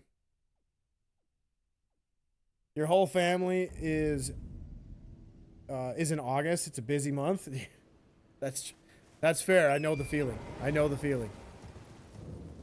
Lot of busy days in May. I think one year when my parents turned 50, that was when we just were like, let's just have a big get together and just give everybody a birthday gift on that day. So it was all of us born in May. All on one weekend. I think it was on my mom's birthday, no less. Where we celebrated her 50th.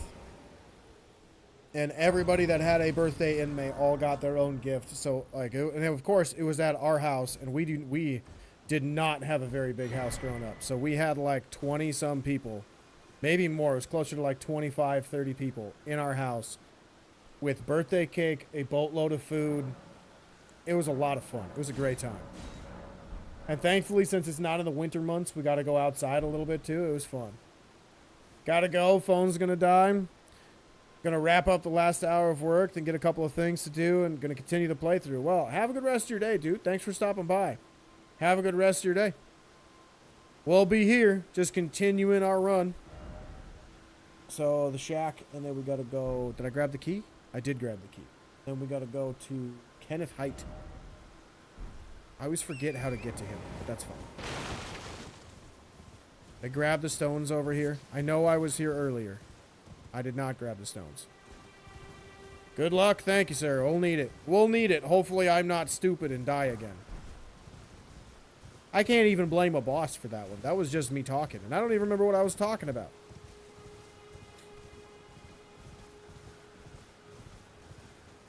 Must be that old age setting in. Almost hitting the big 3-0. Isn't it life downhill after you hit 3-0? The big 30? Oh my god. Come on. Is it illegal for me to grab this item? There we go.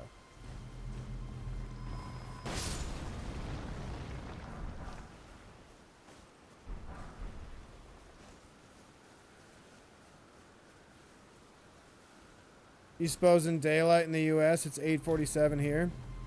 That's fair. Don't worry, you'll make sure I don't die again. Hey, good luck. Good luck. If you can stop gravity, then you got it, Sonny. If you can stop gravity. Gravity is the final boss of all From Software games. Unbeatable. Unbeatable. Alright, where was I going? Oh yeah, Kenneth Height. Kenneth Height. We're gonna go somewhere else, because I know I'm gonna run into that Deathbird, and I really don't want to fight it. It's 8:47 p.m. there. Right now, where I'm at, it is almost 2 o'clock in the afternoon. Oh, my eye. Ow, an eyelash. I'm gonna die. Ow. Oh. You're just gonna talk in chat when I'm poor crewing through? You're just not gonna talk. Was it you? Were we talking? Was I talking to you or telling you a story when that happened? I thought it was Fabio.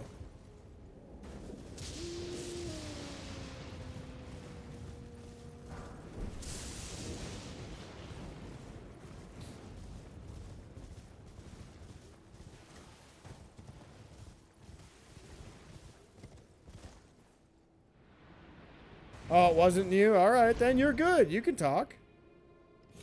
You can definitely talk. Fabio's the one who's got to stay quiet. He's the one with all the things that make me think too much, and then my stupidity comes out.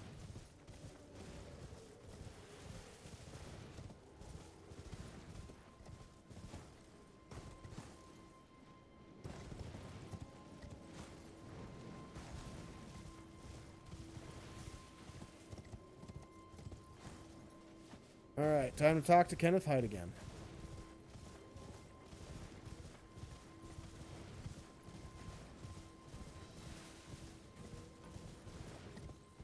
Hello? Is anybody there? Someone who might be interested in rescuing the great Kenneth Hyde. Which? I am Kenneth Hyde, and I have seen quite enough. No healing. That's illegal. You're the illegal mod who makes me fall from castles. You know what?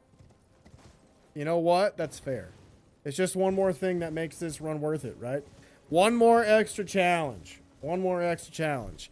I don't back down from challenges unless I think they're stupid, and that one's not. I think it's fair. Now I just know I can never walk on a tiny ledge in a castle. We're good.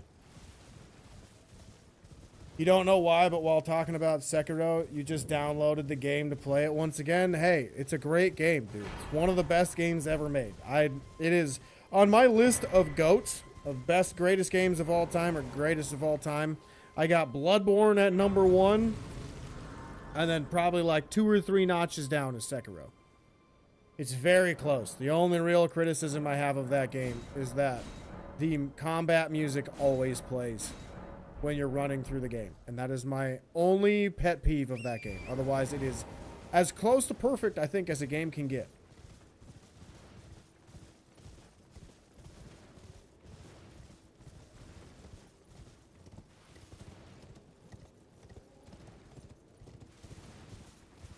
Ooh, do I need these? I need the stamina one, so we do have to go get it. I do. I need the stamina one, the stamina tier.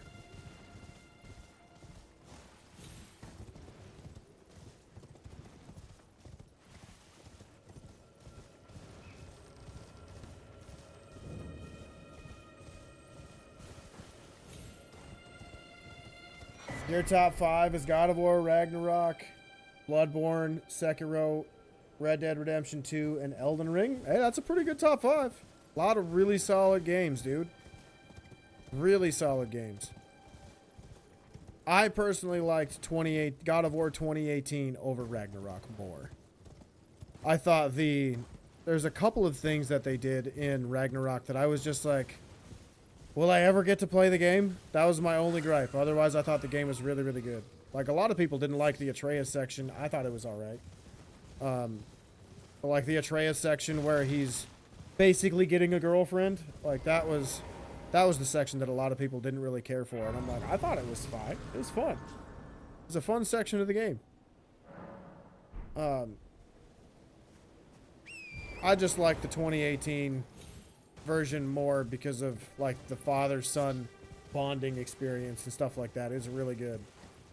That was your first platinum, was Ragnarok? My first platinum was Bloodborne. And I put probably like a little over 1,000 hours before I got that platinum. I played that game way too much. Way too much. I still play it too much, and I haven't touched it in about a month. But Ragnarok's good. I really like the voice acting crew and a lot of the characters that they chose. Like, I don't think they had a single character or voice actor that they did not nail. What else did I want? It looks like I got everything in Limgrave with the exception of Limgrave Tunnel, so we will go there next.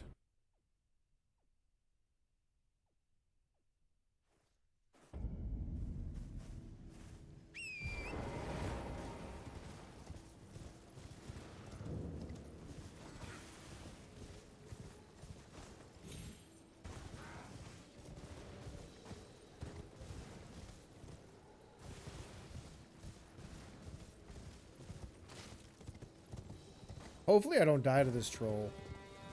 I don't know why. I just had a feeling. I'm like, man, I can't stagger this dude because I'm not going to be using charge attacks. So hopefully I don't die. You liked Ragnarok more because it was more emotional than 2018's? And the story and saga ends in 2018. It was just the build-up for Ragnarok. That's true. That's a good opinion. That is a good thought. That's a good way to be. With Ragnarok, I got tired near the end of the game of how often people talked and they didn't let me think about what was going on. Because it's like they never allowed for longer than 30 seconds of silence. Otherwise, the kid's always talking, Freya's always talking, Kratos is always talking, Mimir's always talking. Like, I just wanted to sit and process what the hell went on at a given point of the game and other things like that. And that just kind of took me out of the experience, just a little bit. But other than that, though, the combat, they improved way more than 2018. I thought the boss variety was way better than 2018. The Valkyrie fights were more fun. And I'm trying to think, what was the other ones? It was like I can't remember. It was like the bandit. Not the bandit, like an outlaw king or something like that. I can't remember. But those dudes were really cool too. I haven't played Ragnarok in a while. Were you upset that Elden Ring got GOTY, Game of the Year, over Ragnarok? The scenes with Thor and Odin were awesome. I liked a lot. I liked a lot of the cutscenes in the game in general. I just wish they shut up enough so I could enjoy the rest of the game too.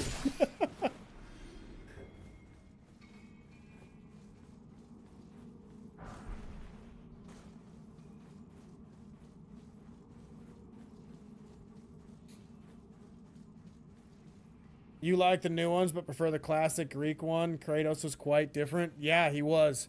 The only classic or old Game of Thrones. Jesus Lord, I need to go back to bed. Like, I can't talk today. My goodness. But the old God of War games that I played was God of War 3. I have watched a couple of different content creators play through the first two, and then I have which one on my PSP? I have God of War. Oh, I got both of them. I got Chains of Olympus and Ghost of Sparta on my PSP that I will eventually play through when I actually have extra time. But I really enjoyed playing through God of War 3. And I think the story of Kratos is one of the coolest stories overall. And one of the best written stories overall for a character in any video game. Honestly, you could also... Can you stop? Can you stop? I would also argue he's one of the greatest fictional characters in any form of medium.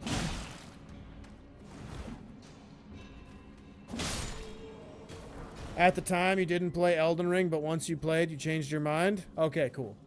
Cool. I thought Ragnarok was ridiculously good, but I didn't think it was better than Elden Ring. And I still don't.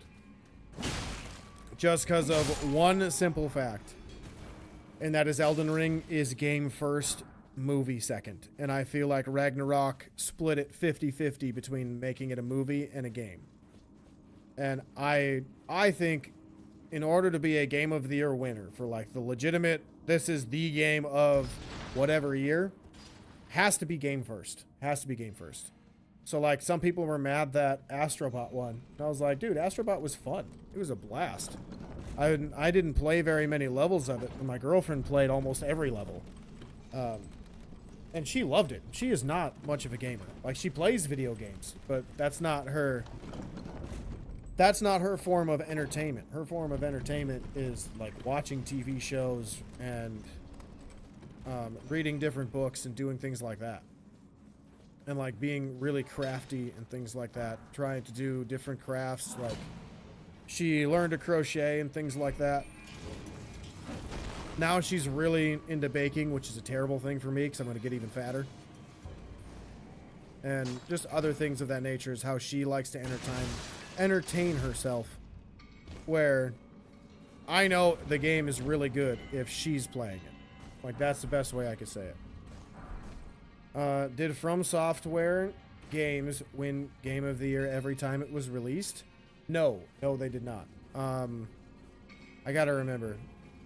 I think Dark Souls 2 did not. Dark Souls 1, I don't believe so.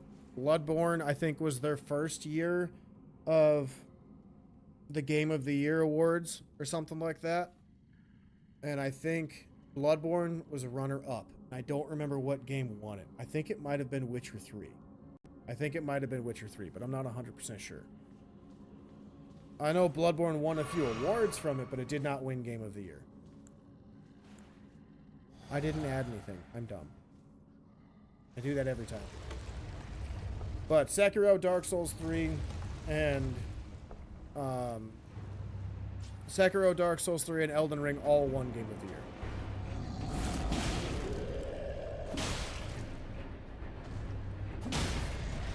Ooh, I did stagger. Nice.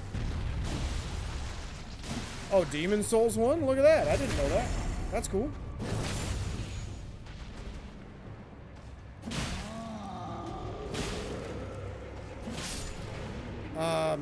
I gotta think. Armored Core 6 did not win Game of the Year. Which is a travesty. That game was so much fun. Oh, I can't wait to play that game on my channel. I'm not gonna lie. Game of the Year 2018 Ragnarok was so much fantasy style design for you. Not your cup of tea for Kratos, but that's the northern mythology is all about, so I understand just your opinion. I mean, I liked that game a lot. I think 2018 might have been more movie than gameplay, so I'm kind of eating my own words when I say like I like game first. But it was also such a different story that a lot of people really got attached to, so I get why it won. I get why it won, for sure. Where am I at now? I need to level up my weapons. And then I should probably go to the dragon, huh? Oh, that's right, Ronnie. Next rumor is Egypt Saga for God of War. I think that'd be pretty cool. It'd be really cool if they had like an Assassin's Creed crossover event in the game. That'd be pretty cool too. Because like Assassin's Creed Odyssey is one of the Assassin's Creed games that still has a very big following. Like there's still a lot of people that play that game.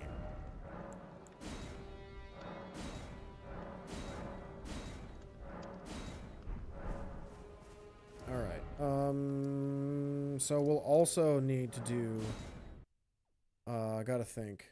We'll also need to do the tunnel in Weeping Peninsula then, too. God of War and Assassin's Creed is what you've played every single game. That's pretty cool, dude. I have not. I have only played... For Assassin's Creed, I played the first one, Black Flag, and Valhalla. And I did not finish Valhalla. I have not played Shadows, just because of... Like, I love samurai games. And like with how a few of their other games and different things that they added to it went, I just thought that game was going to be a letdown, and I don't like when games let me down. So, yeah. No Assassin's Creed 2. No, like that's on my list for games I want to play eventually. It's just a matter of, like, other games came out when I was starting my Assassin's Creed binge, and then I just haven't come back to them. Because I know Assassin's Creed 1, 2, and 3 is beloved by so many people.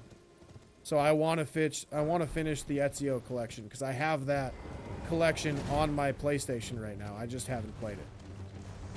Or if I don't have it on it, I bought it.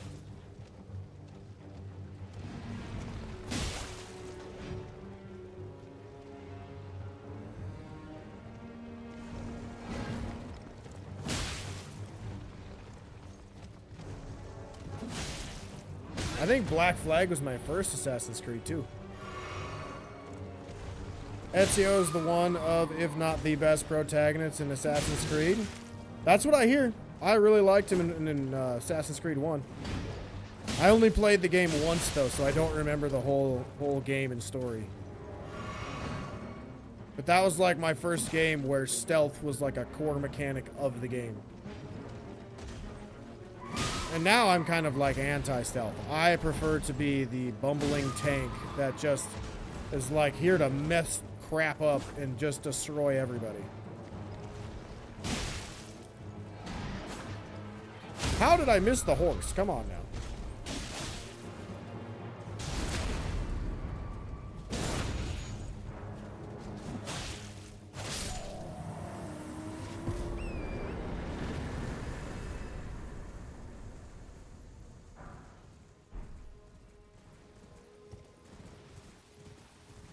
Ooh, should I switch to Moonveil? I could do that.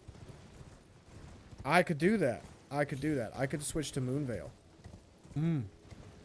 That'd be cool. I haven't used Moonveil in forever. We might do that. We might go cold Uchigatana with Moonveil. That sounds pretty good. Oh, which means I gotta get this. Oh god. Don't kill me, please. Thank you. Assassin's Creed 2 and 3 are Ezio's story, a must play if you get the time. One day, man, one day. Like, one of the things I'm hoping for with, like, my 5-year plan of being a full-time content creator is that I will have the ability to play games I want to play, because I will hopefully build up an audience that will watch whatever the heck I want to play. You know what I mean? So that's like 5 years down the road. There. So I can use the flail and go get my stuff. And I forgot that we have the dragon to go get. So let's go do the dragon. Let's go do the dragon so we can get a lot of money.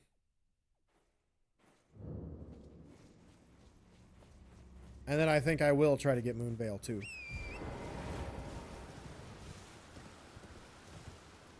But we will do that after we get our Uchigatanas a little stronger. Hello? Can you hear me? Help me. I'm stuck.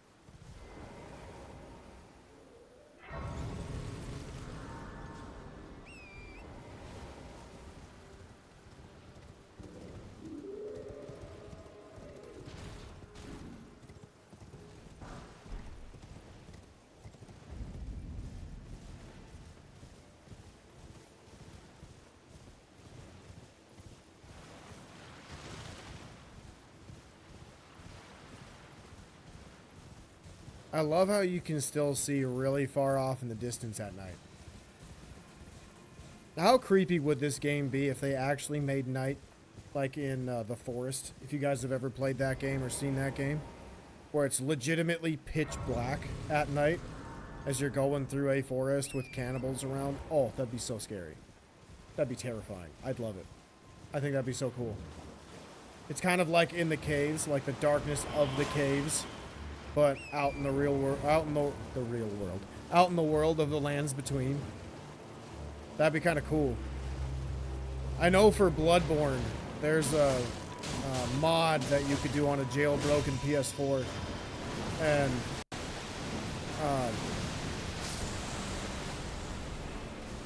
and they make it so like it's the nightmare phase of Wet Nurse at all times, so you literally can't see anything. Could be a survivor horror like Outlast. Honestly, that's what it would probably feel like. Because they got like all the right tools right in the game already.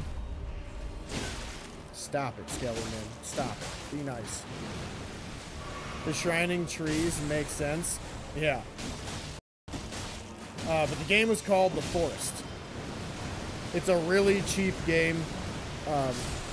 It's almost like a Minecraft type game where you can build different things and survive horror games. It's really cool. It's really fun. I played a little bit of it with my girlfriend. It is really creepy. It's really creepy, really eerie, especially when it turns night. And you have no shelter, no resources, no nothing. It is terrifying.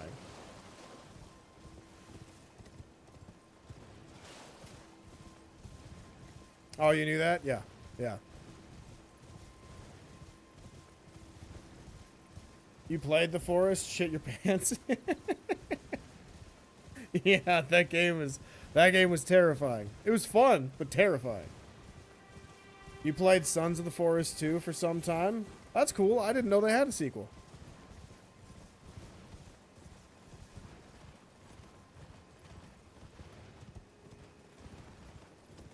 I'll have to check that out for sure. I think my girlfriend and I will probably enjoy that. Because when she plays video games, she plays scary games. So she's a huge Resident Evil fan. And she has a bunch of other scary games that she wants to play, like Silent Hill F and Silent Hill Remake, or whichever remake came out. So. Fit to determine if you had. It seems torrent, whereas I may. There is, but I can take gathering. Nope, I'm good. I gotta go fight a dragon. Did I grab the flail? I feel like I grabbed the flail. I did grab the flail. Look at me. I did something right without thinking.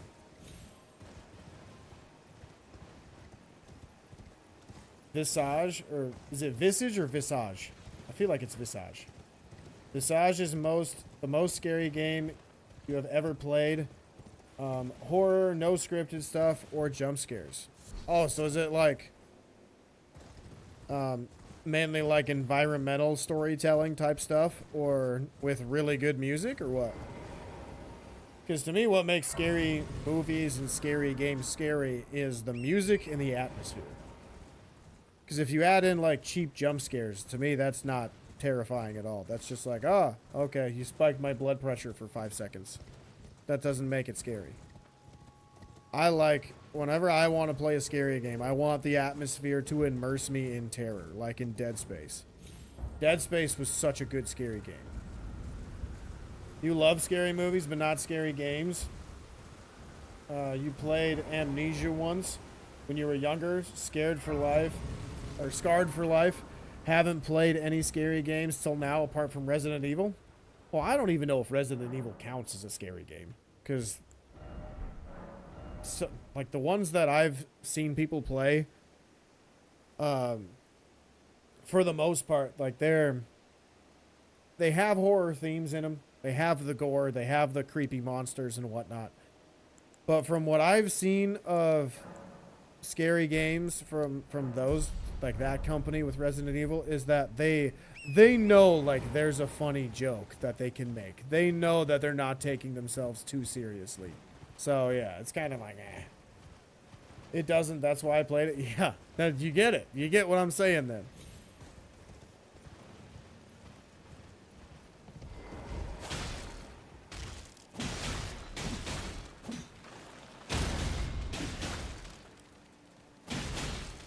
This is going to take forever.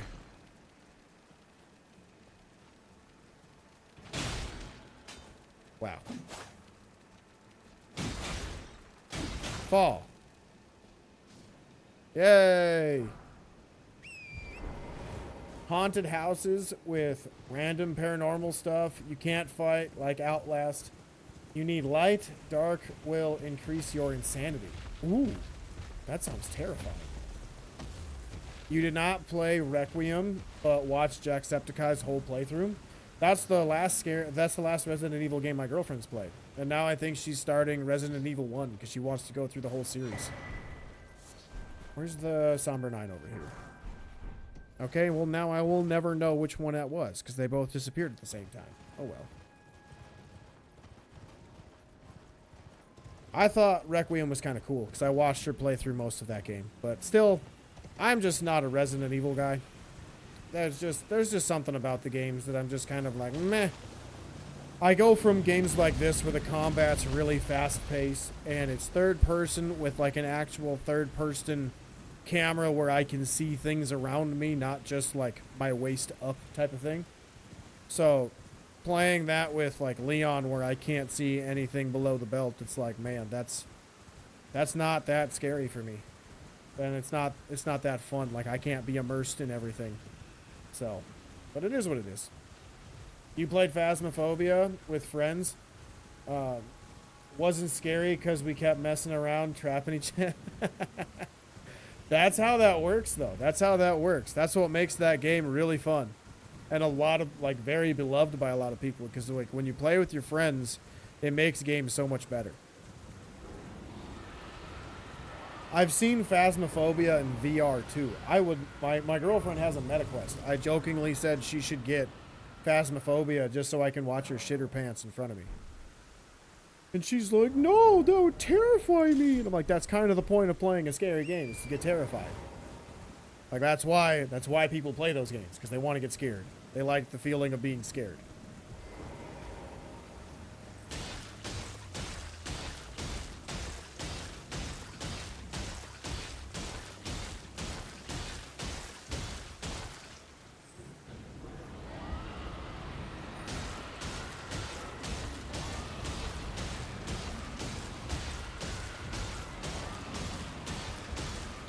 I think everybody, their first time coming to this dragon, hearing that roar, they probably thought, well, crap, I have like 7 dragons on my tail now. Only to find out that none of them actually can find you.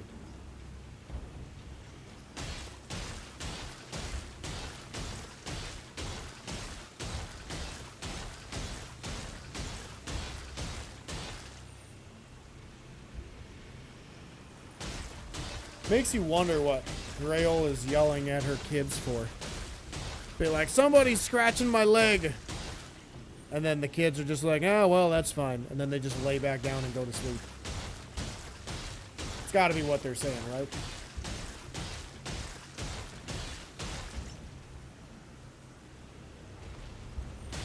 Horror games work different in teams. Looking for a full terror experience, headphones, single player, lights off. That's all you need. Exactly. Exactly. When you play with friends, it can take away from the horror aspect, for sure. Unless you purposely set up somebody to, like, just get absolutely terrified. Like, trapping them in different rooms with, like, a ghost. It's so funny. It's funny to the people who are not the ones being trapped. But then once you're the one being trapped, it's terrifying.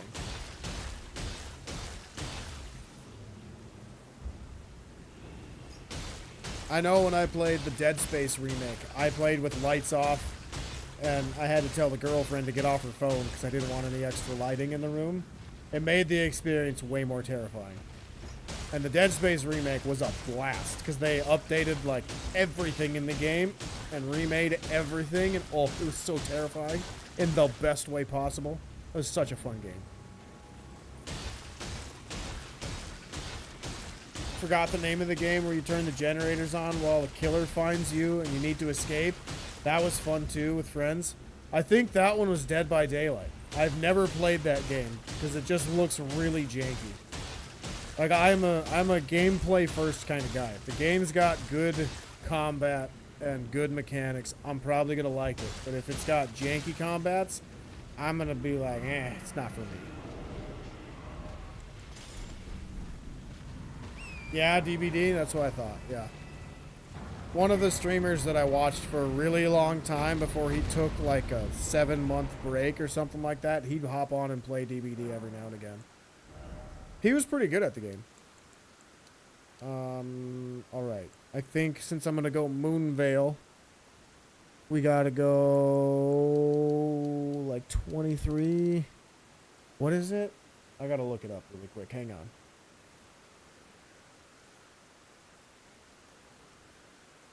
I haven't used Moonvale in forever.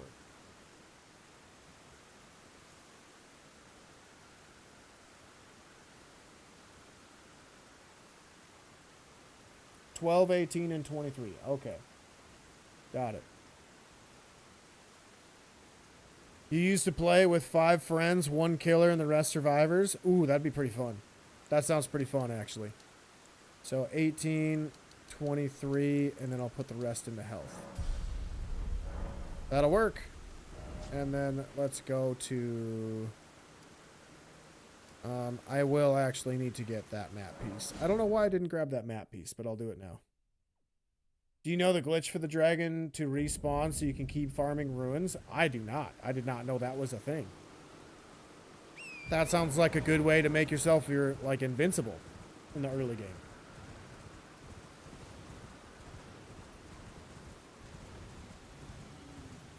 Gotta go. Need to get some stuff for the channel and then head to sleep. Enjoy your ride. Well, thank you, man. I appreciate you hanging out, dude. Glad you could make it. Have a good rest of your night, dude. All right. We gotta head to Weeping Peninsula because I think I will die if I fight Magma Worm. Ugh, I think I will fight Magma Worm, and die immediately if I tried to go fight him now. I would like my weapons plural to be stronger, at least +3. At least +3. Once the dragon twitches when it dies, hop on your horse and rest at the grace. You'll get the ruins, but the dragon doesn't die. Huh. Cool. I might have to mess with that, see if I could do that.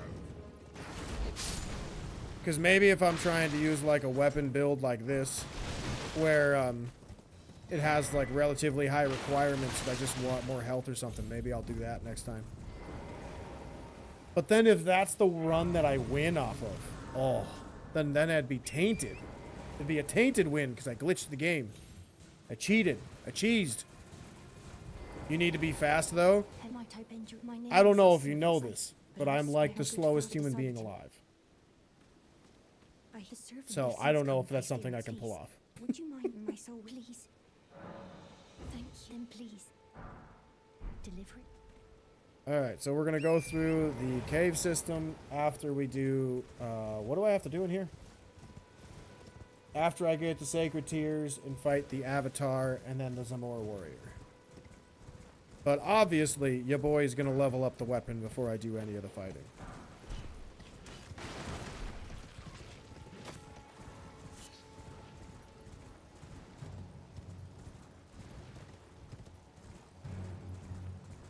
Alright, let's go grab that Grace really quick, and then we're going to go up and get the Sacred Tear.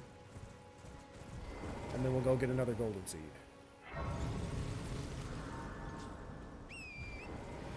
Ooh, my office is all of a sudden getting very hot. I don't like that. Oh, I didn't turn the fan on. Dang it. I knew I forgot something.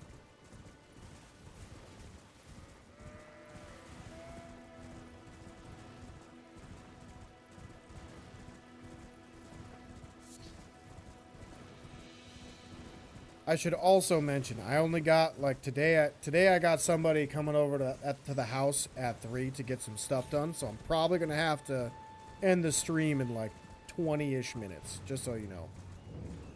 So, it sucks, because I was hoping to still be on the Bloodhound's Fang, but, you know, because I'm an idiot, I died. So hopefully I can get through Castlemorn and get Moonvale, and then we'll call it there for the run today. But that, I'm guessing that'll take me probably 20 minutes.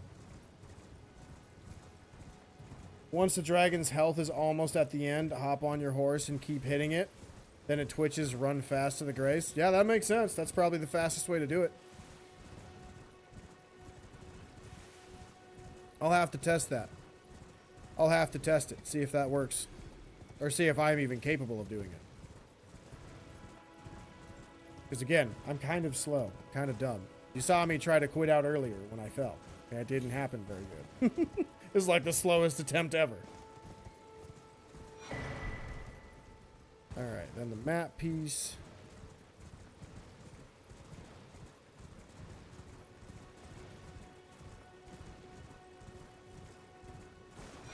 And then we can run back and go get the other Sacred Tears.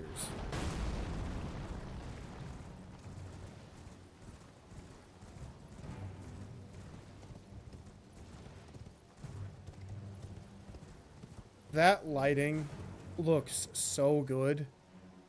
Like, I'm playing on my PS5 Pro, and like, oh my god. That looks so good. I've never seen that before. That looks so good. What the hell? Oh my god. There are a lot of vids on that too. Alright, well I'll have to check them out. See how it's done. I'm a visual learner. I gotta see how things are done first. And then I can do it. But I'm also that kind of guy that's like, I can do it better. So I'll probably mess it up immediately because I'll do something different. You had the same thought, man, that view in this game is so awesome. Yeah, and playing on a PS5 Pro, like, You don't notice it right away, especially when you're just blitzing past everything like what I'm doing. But like, oh my god, on a PS5 Pro, like there's some things that just look way different. And you don't actually notice it unless you are on the system itself. Like, I'm very lucky with the PS5 Pro 4K monitor, but like, oh my god. Like, look at that. You can actually see the different lighting in the fog instead of it just being one shade. Oh. Oh. Oh. It just, oh, this game is so beautiful. And it's an engine that's unlike every other game. And that also just makes me so happy. Because nowadays, every game is an Unreal Engine game. Sometimes you just stand and enjoy the view instead of running around and let it be any game. Yeah, like any game, I'll do that too. Any game that has a unique world, I like to stop and just look and listen to see what the game developers actually did so I can enjoy their hard work. More than just the game mechanics. You did it a lot of times when you played Ghost of Yotei. So did I, dude. That game was so good. Like the visuals and the sound design. Oh, and the cinematic natures that they add and cinematic themes that they added to the game to make the game feel more like a movie, and a movie that you're actually playing, not a movie that you're watching. It was so cool. It was so creative.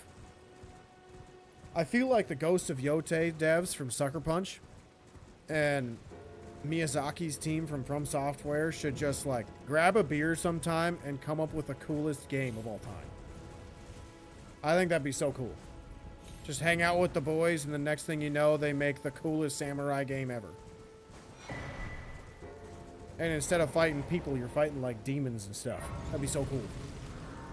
They'd probably come up with an absolute banger combat system too. Which one is the fastest? Probably there.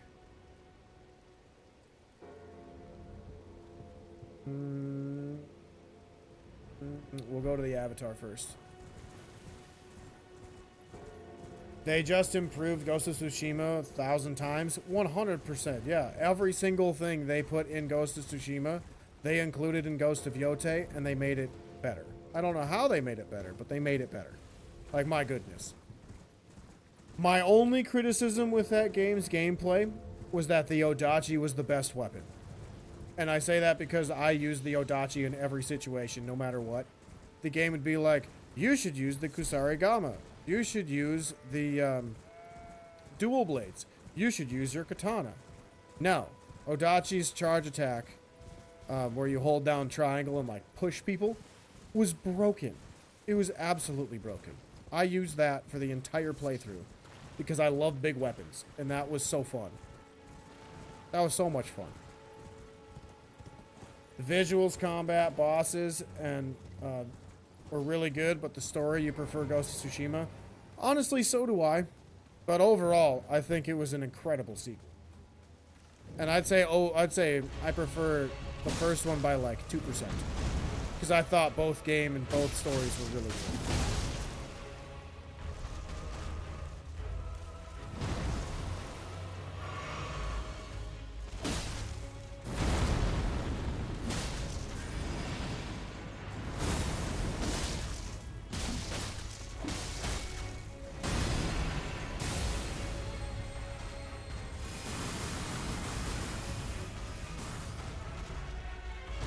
Miss me. The Great Sword of Yotei, lol. Yeah. Hey, you're not wrong. That's what the Odachi is. Or the No-Dachi. That's right. The No-Dachi with an N. That was close. I almost got whacked really hard.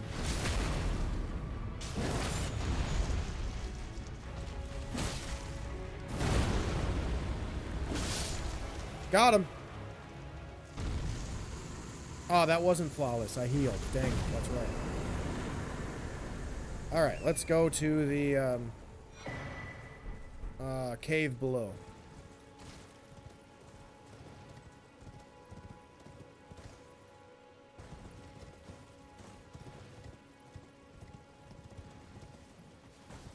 Alright, let's head down. There should be a jump pad over here. Yeah, that's what we want.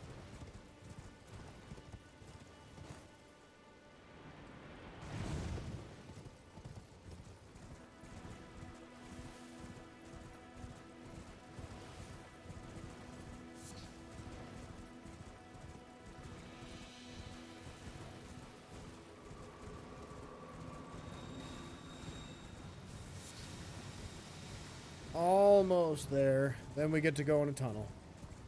You're waiting for the Wolverine game? That one actually isn't on my radar. I don't know why. I don't know why. Like, I think it'll be cool, but I think that's a game I'm probably going to watch instead of play. There's just something about it. I don't know. I think it's because I really enjoyed, like, the Batman and the Arkham Knight games, and then I played Spider-Man, and then I played Spider-Man Morales too, and I was like, Batman was way better. The Batman version of that combat system was way better. The Shadow of War version of that game was way better, or that combat system way better. So I don't know. I still think it's really good. It's just what I enjoyed more.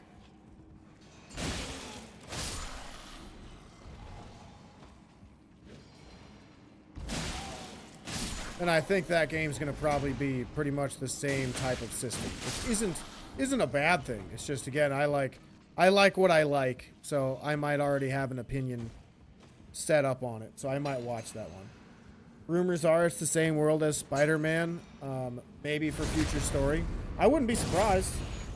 I would not be surprised if they do like a collab where maybe the Hulk is like a bad guy, so you get the popular comic books series of like Wolverine and Hulk, or Wolverine versus Hulk, or Hulk versus Iron Man and things like that, so they can kind of expand on it.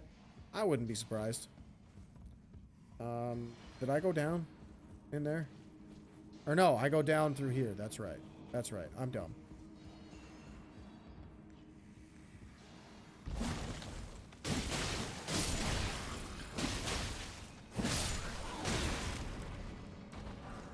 Alright. I just love how he jumps at me and then falls with a T-pose. Oh, hey, what's up, dude? Do I get to attack? There we go.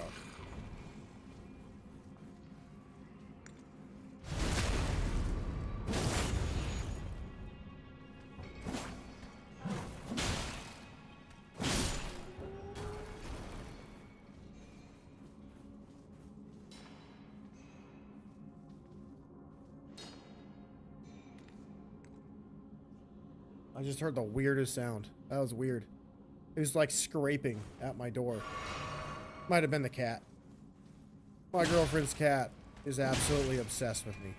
So whenever I'm home, he just has to be with me. He's a little dickhead. It's actually like the name that I gave him. Girlfriend doesn't like it, but he's a dickhead. Whoops, I missed.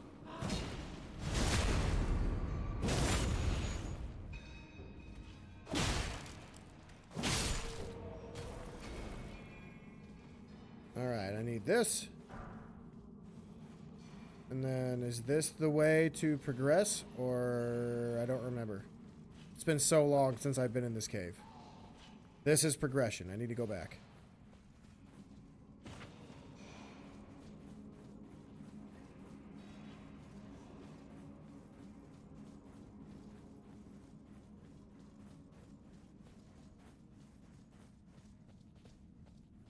Isn't there a dog in here? No, apparently not.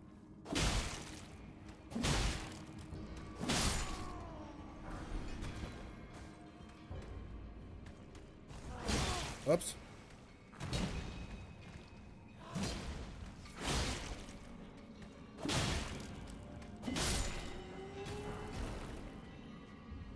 BRB, sure thing, dude. Miss me. Ooh, the pickaxe. We talked about it earlier, now it's here.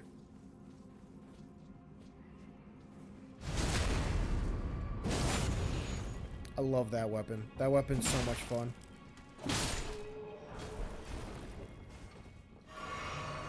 If only I wasn't already committing to Moonveil, I would probably use that weapon.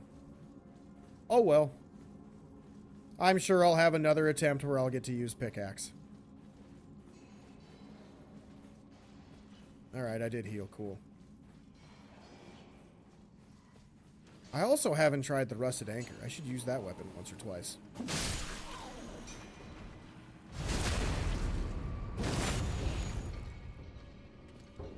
So I think that weapon also does pierce weapon like a pickaxe.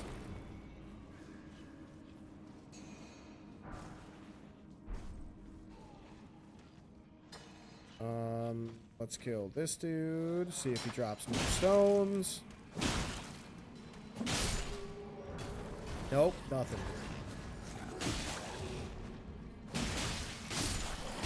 No, God, I'm so dead. I'm so dead. That's not good. Heal through it. Well, that's rude. Ow.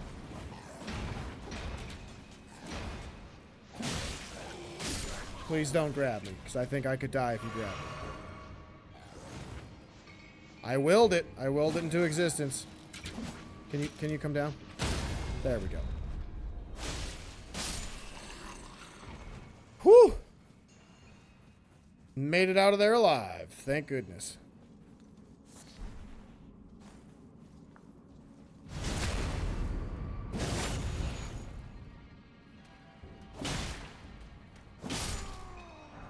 Alright, so we got that. One of these ways, that's forward progress. And I went there, and that's where I came from. Ooh, Somber Stone. Alright, now we can go fight the boss, which isn't even a boss, it's just an enemy. Which is kind of a bummer, but that's okay. Is there anything down here? Somber. This cave has a lot of somber ones, I'm surprised.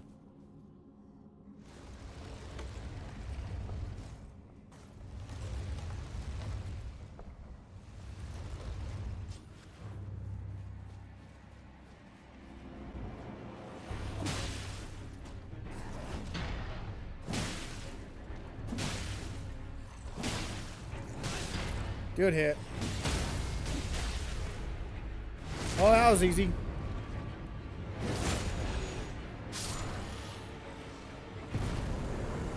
The Rusted Anchor. I might have to use that one on the next playthrough. Because I don't think I've ever used it. I've used Great Hammers before, obviously. But I've never used that specific one. I think that one will probably be cool. That might be like a meme run or something. On my marker, there we go. Where should I go now? Castle Morn, probably, right? That sounds like the smart plan. We'll go through Castle Morn, and then we will run through Jail Tunnel, and we'll try to get my Moon Veil of a, or my moon. Where am I going? Jesus Lord. Yeah, I think today's a day where we're probably going to be wrapping up early, because my God, my brain is fried. Yesterday just took it out of me.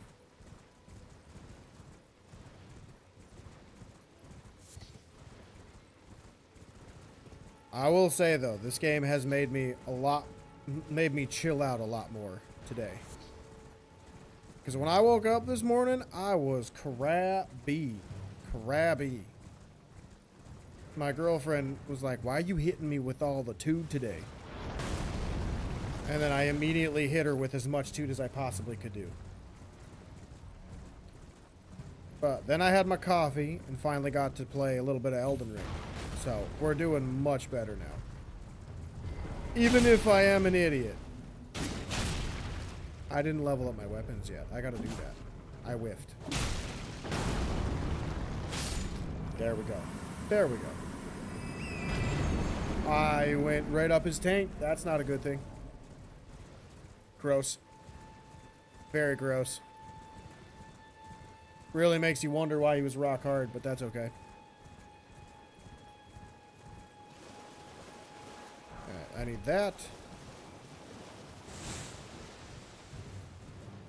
And then we will rest at the Grace. And then we're going to go through... Or did we go to the round table yet? I don't think I did.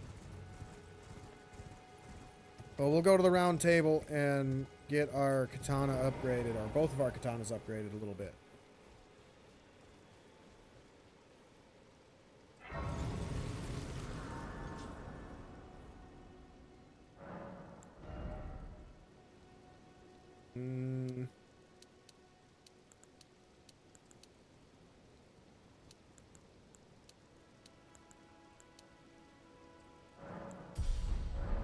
That should be enough.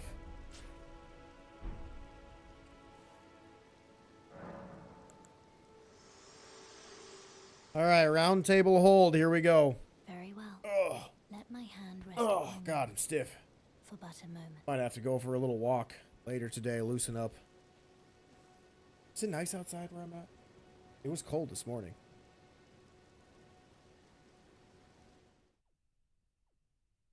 And of course, since I'm a big fat dude, when I say it's cold, it was like perfect temperature for a fat dude. Enough to where I don't sweat all the time. You're no match loud, you're Alright. That and that. Beauty. We're at +3. That's what I want for both of these as of right now. Then we can go to Castle Morn. And we're going to clear this bad boy. Like 5 minutes or so. Maybe a little longer because we got to grab Smithing Stone 2s. And then we're going to go to Jail Tunnel and clear that bad boy out. But we're not going to kill anybody in that tunnel. We're just going to grab whatever stones we see and run. And hope and pray that I don't end up dying magically in that tunnel. Because everything is going to hit me way harder than anywhere else. Alright, there's that. And we got to run this way. Ooh, Claymore. I could also do a Claymore build. I haven't done a Claymore build in forever. Claymore is probably my favorite great sword that you can customize with the Ash of War and whatnot. Is he going to come at me too? Yes, he is.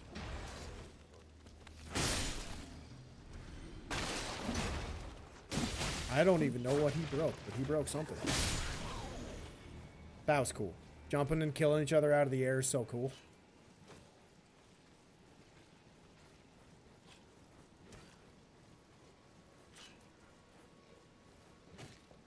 Alright, let's move into Castle Morn Ramparts.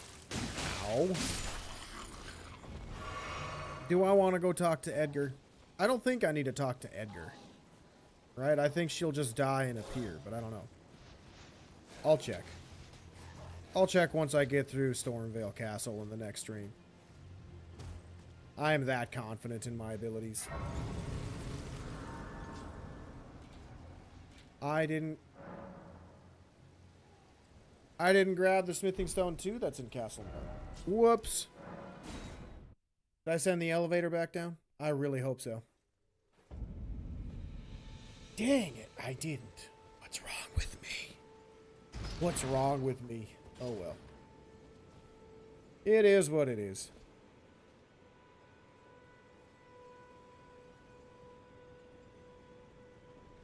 Take your time. Take your time. Yeah, any day. There we go. All right.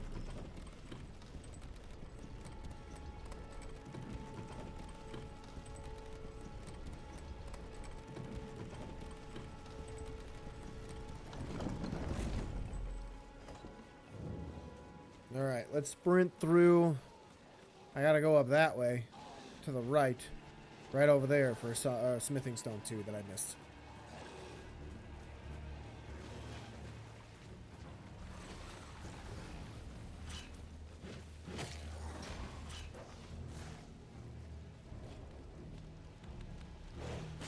No, no biting. No. Oh God, that sucks. Well, that sucks. I got flashbacks to when I died on this ladder last time.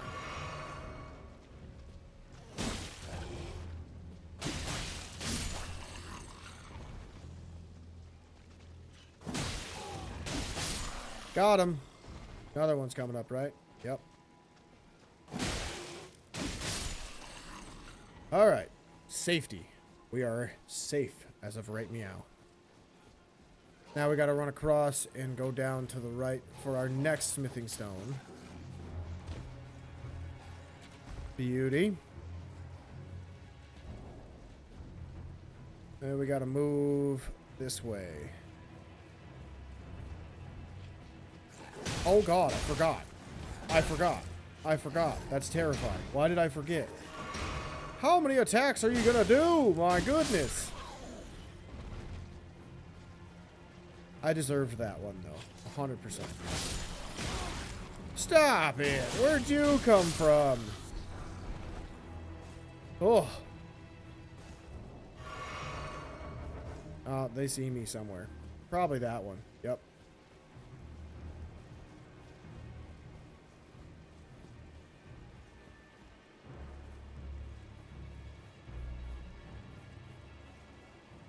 Alright, one more smithing stone to get, and then we are good to go for Castle Morn.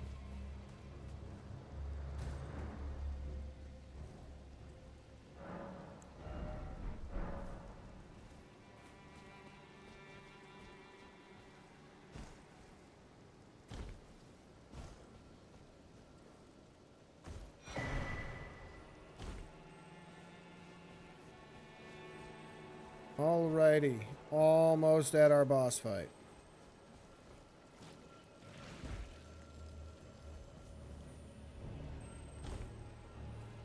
One thing I wish with Castle Morn was that we could explore more of the castle. Because, like, it goes into the mountain and we don't really get to go in the castle. We just get to go on the top and then the sides. I wish there was an inside that we could do. But that'd probably make this the biggest, one of the biggest legendary, one of the biggest chalice dungeons or whatever dungeons you want to call it. Legacy dungeons, that's what it is. Legacy dungeons. My brain is fried today. My goodness. My goodness. Oh, thank you for waiting.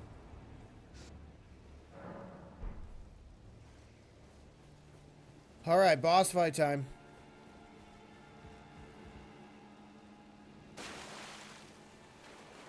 You know what'll be nice if this is the run that makes it to the DLC?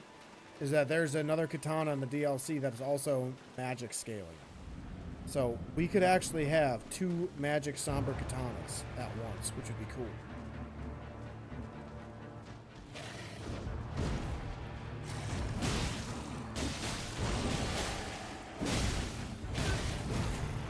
Whew!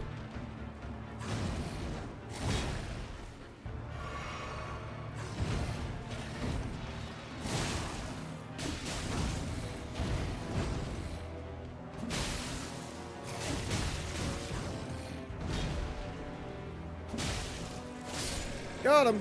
That was pretty quick. All right. The jail.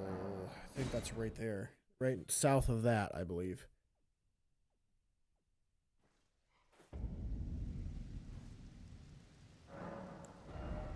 Oh, 400 away. That sucks. We're going to use these, though. Actually, how many do I have? I might have enough for another level. Let's see.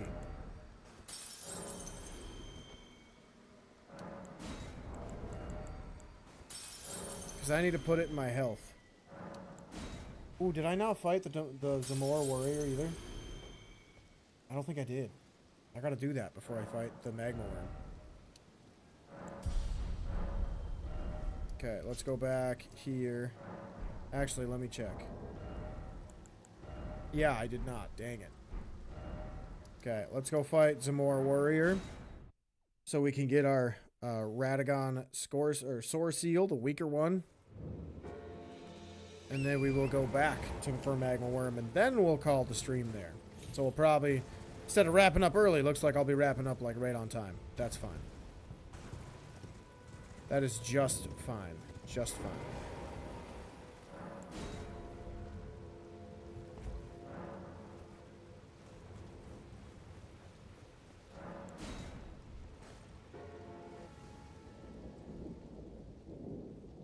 All right, here we go, baby.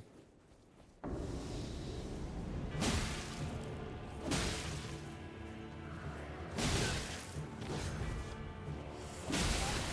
God. Ow.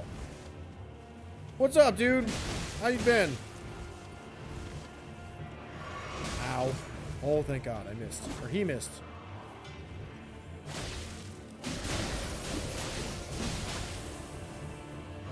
This dude is going to hurt me so bad. I know it.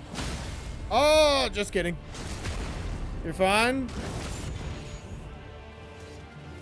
Oh, come on. Why? Oh, phew. Okay. I thought that was going to hit me very hard. Haha! Bleed proc. Love it. Can I join your game to help? Unfortunately, dude, I like playing solo, especially when I'm doing a challenge run, but I do appreciate you asking. I appreciate you asking. Since I'm doing a challenge run, I like to do it by myself. And with this Deathless run, I think I'm on attempt, what, 16? Nah, I'm sorry, man. I gotta do it solo, but I appreciate you asking. Can you join this time? No, sorry. Sorry.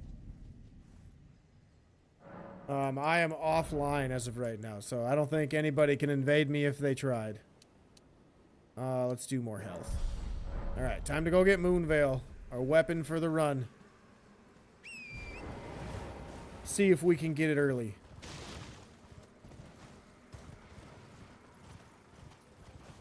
Alright, how do I get there again? I am going the exact wrong way. God, I'm dumb. My brain is not braining today, and it's killing me.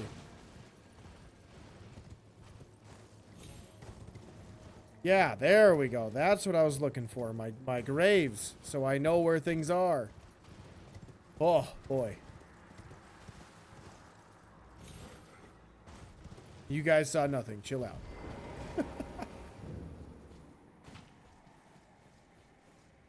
Alright. Let's fall down. Almost thought I was going to miss my fall. Ooh, Somber 2. Nice. Too bad I already have one of those, but oh well. And then here we are. I don't need to rest, do I? They're not going to fall down on top of me and kill me. I should probably rest, just to be safe. All right. Let's get moving. I gotta remember where the stones are. I think they're like right below me.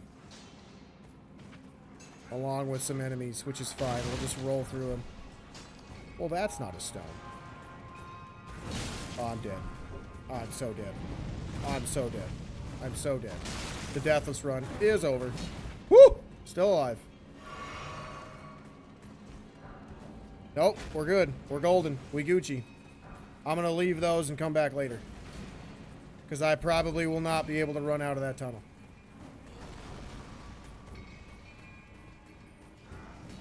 Excuse me, coming through. Don't mind me. Man, you guys are aggressive. All I wanted to do was steal some rocks.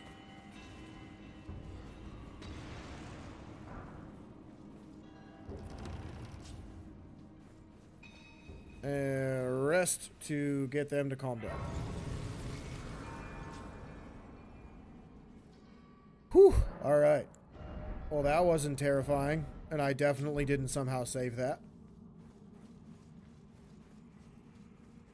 Alright, so I got Smithing Stone 4s. I can't use them yet, because I gotta have Smithing Stone 3s. And I gotta get the rest of my 2s. But I should be fine. I should be fine. I should be fine. I have faith. I have faith in me. I just need to rest because I have a lot more health now.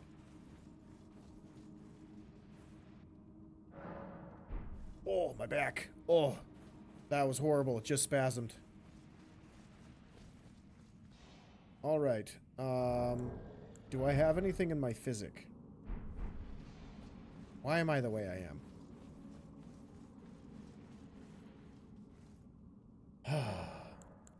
My brain is just not braining today. I'm not gonna use charge attacks, so we'll do that one. That'll be helpful.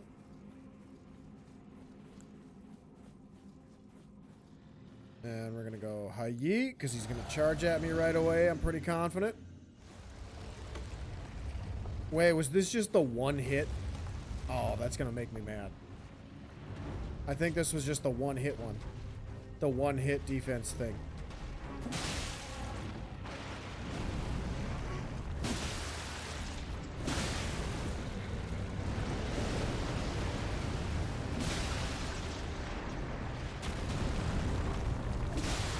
Good thing I have just as many hours in Night Rain as I do in Elden Ring. Oh, why did I do that first? I'm so dumb. I should have gone to town and tried to get Bleed to proc.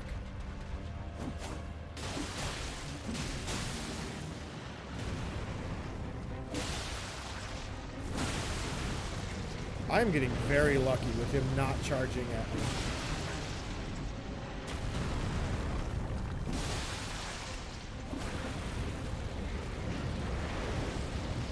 I thought that was the charge, I'm not gonna lie. That's the charge. Alright, moment of truth. Can I get out of the way? Oh! Almost died because of the lava. Is that it? No? Okay. How did I not get hit? Oh my god, I'm a legend. No running. Thank you.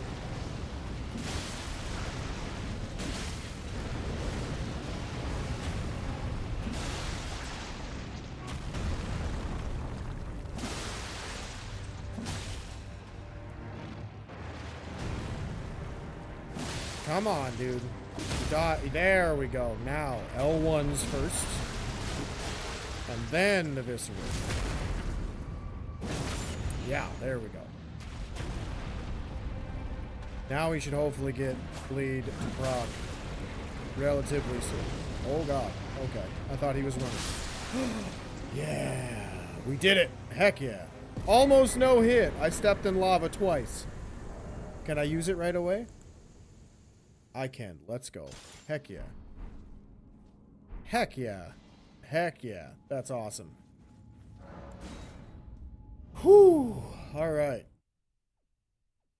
And pretty much right on time. Almost exactly 3 hours. I think we're probably going to wrap up stream here. I just need to mark where I'm going so I know where I'm going to go next time. Just going to go there so I don't die randomly.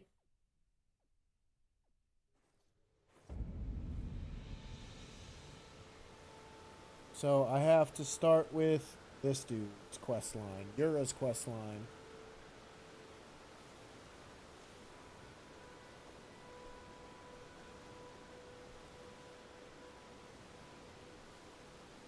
All right, because I did the 3 sacred tears, the Avadar fight, the Zamora fight, Golden Seed and the map piece that I got. Oh, I gotta upgrade my weapon. Let's do that. Let's upgrade it really quick. That way when we start next Saturday with our live stream, with Moonveil already in hand and fully upgraded up to this point in the game, we should be good to go through Stormveil Castle, baby. We should be good to go. Beauty. Beauty, beauty, beauty.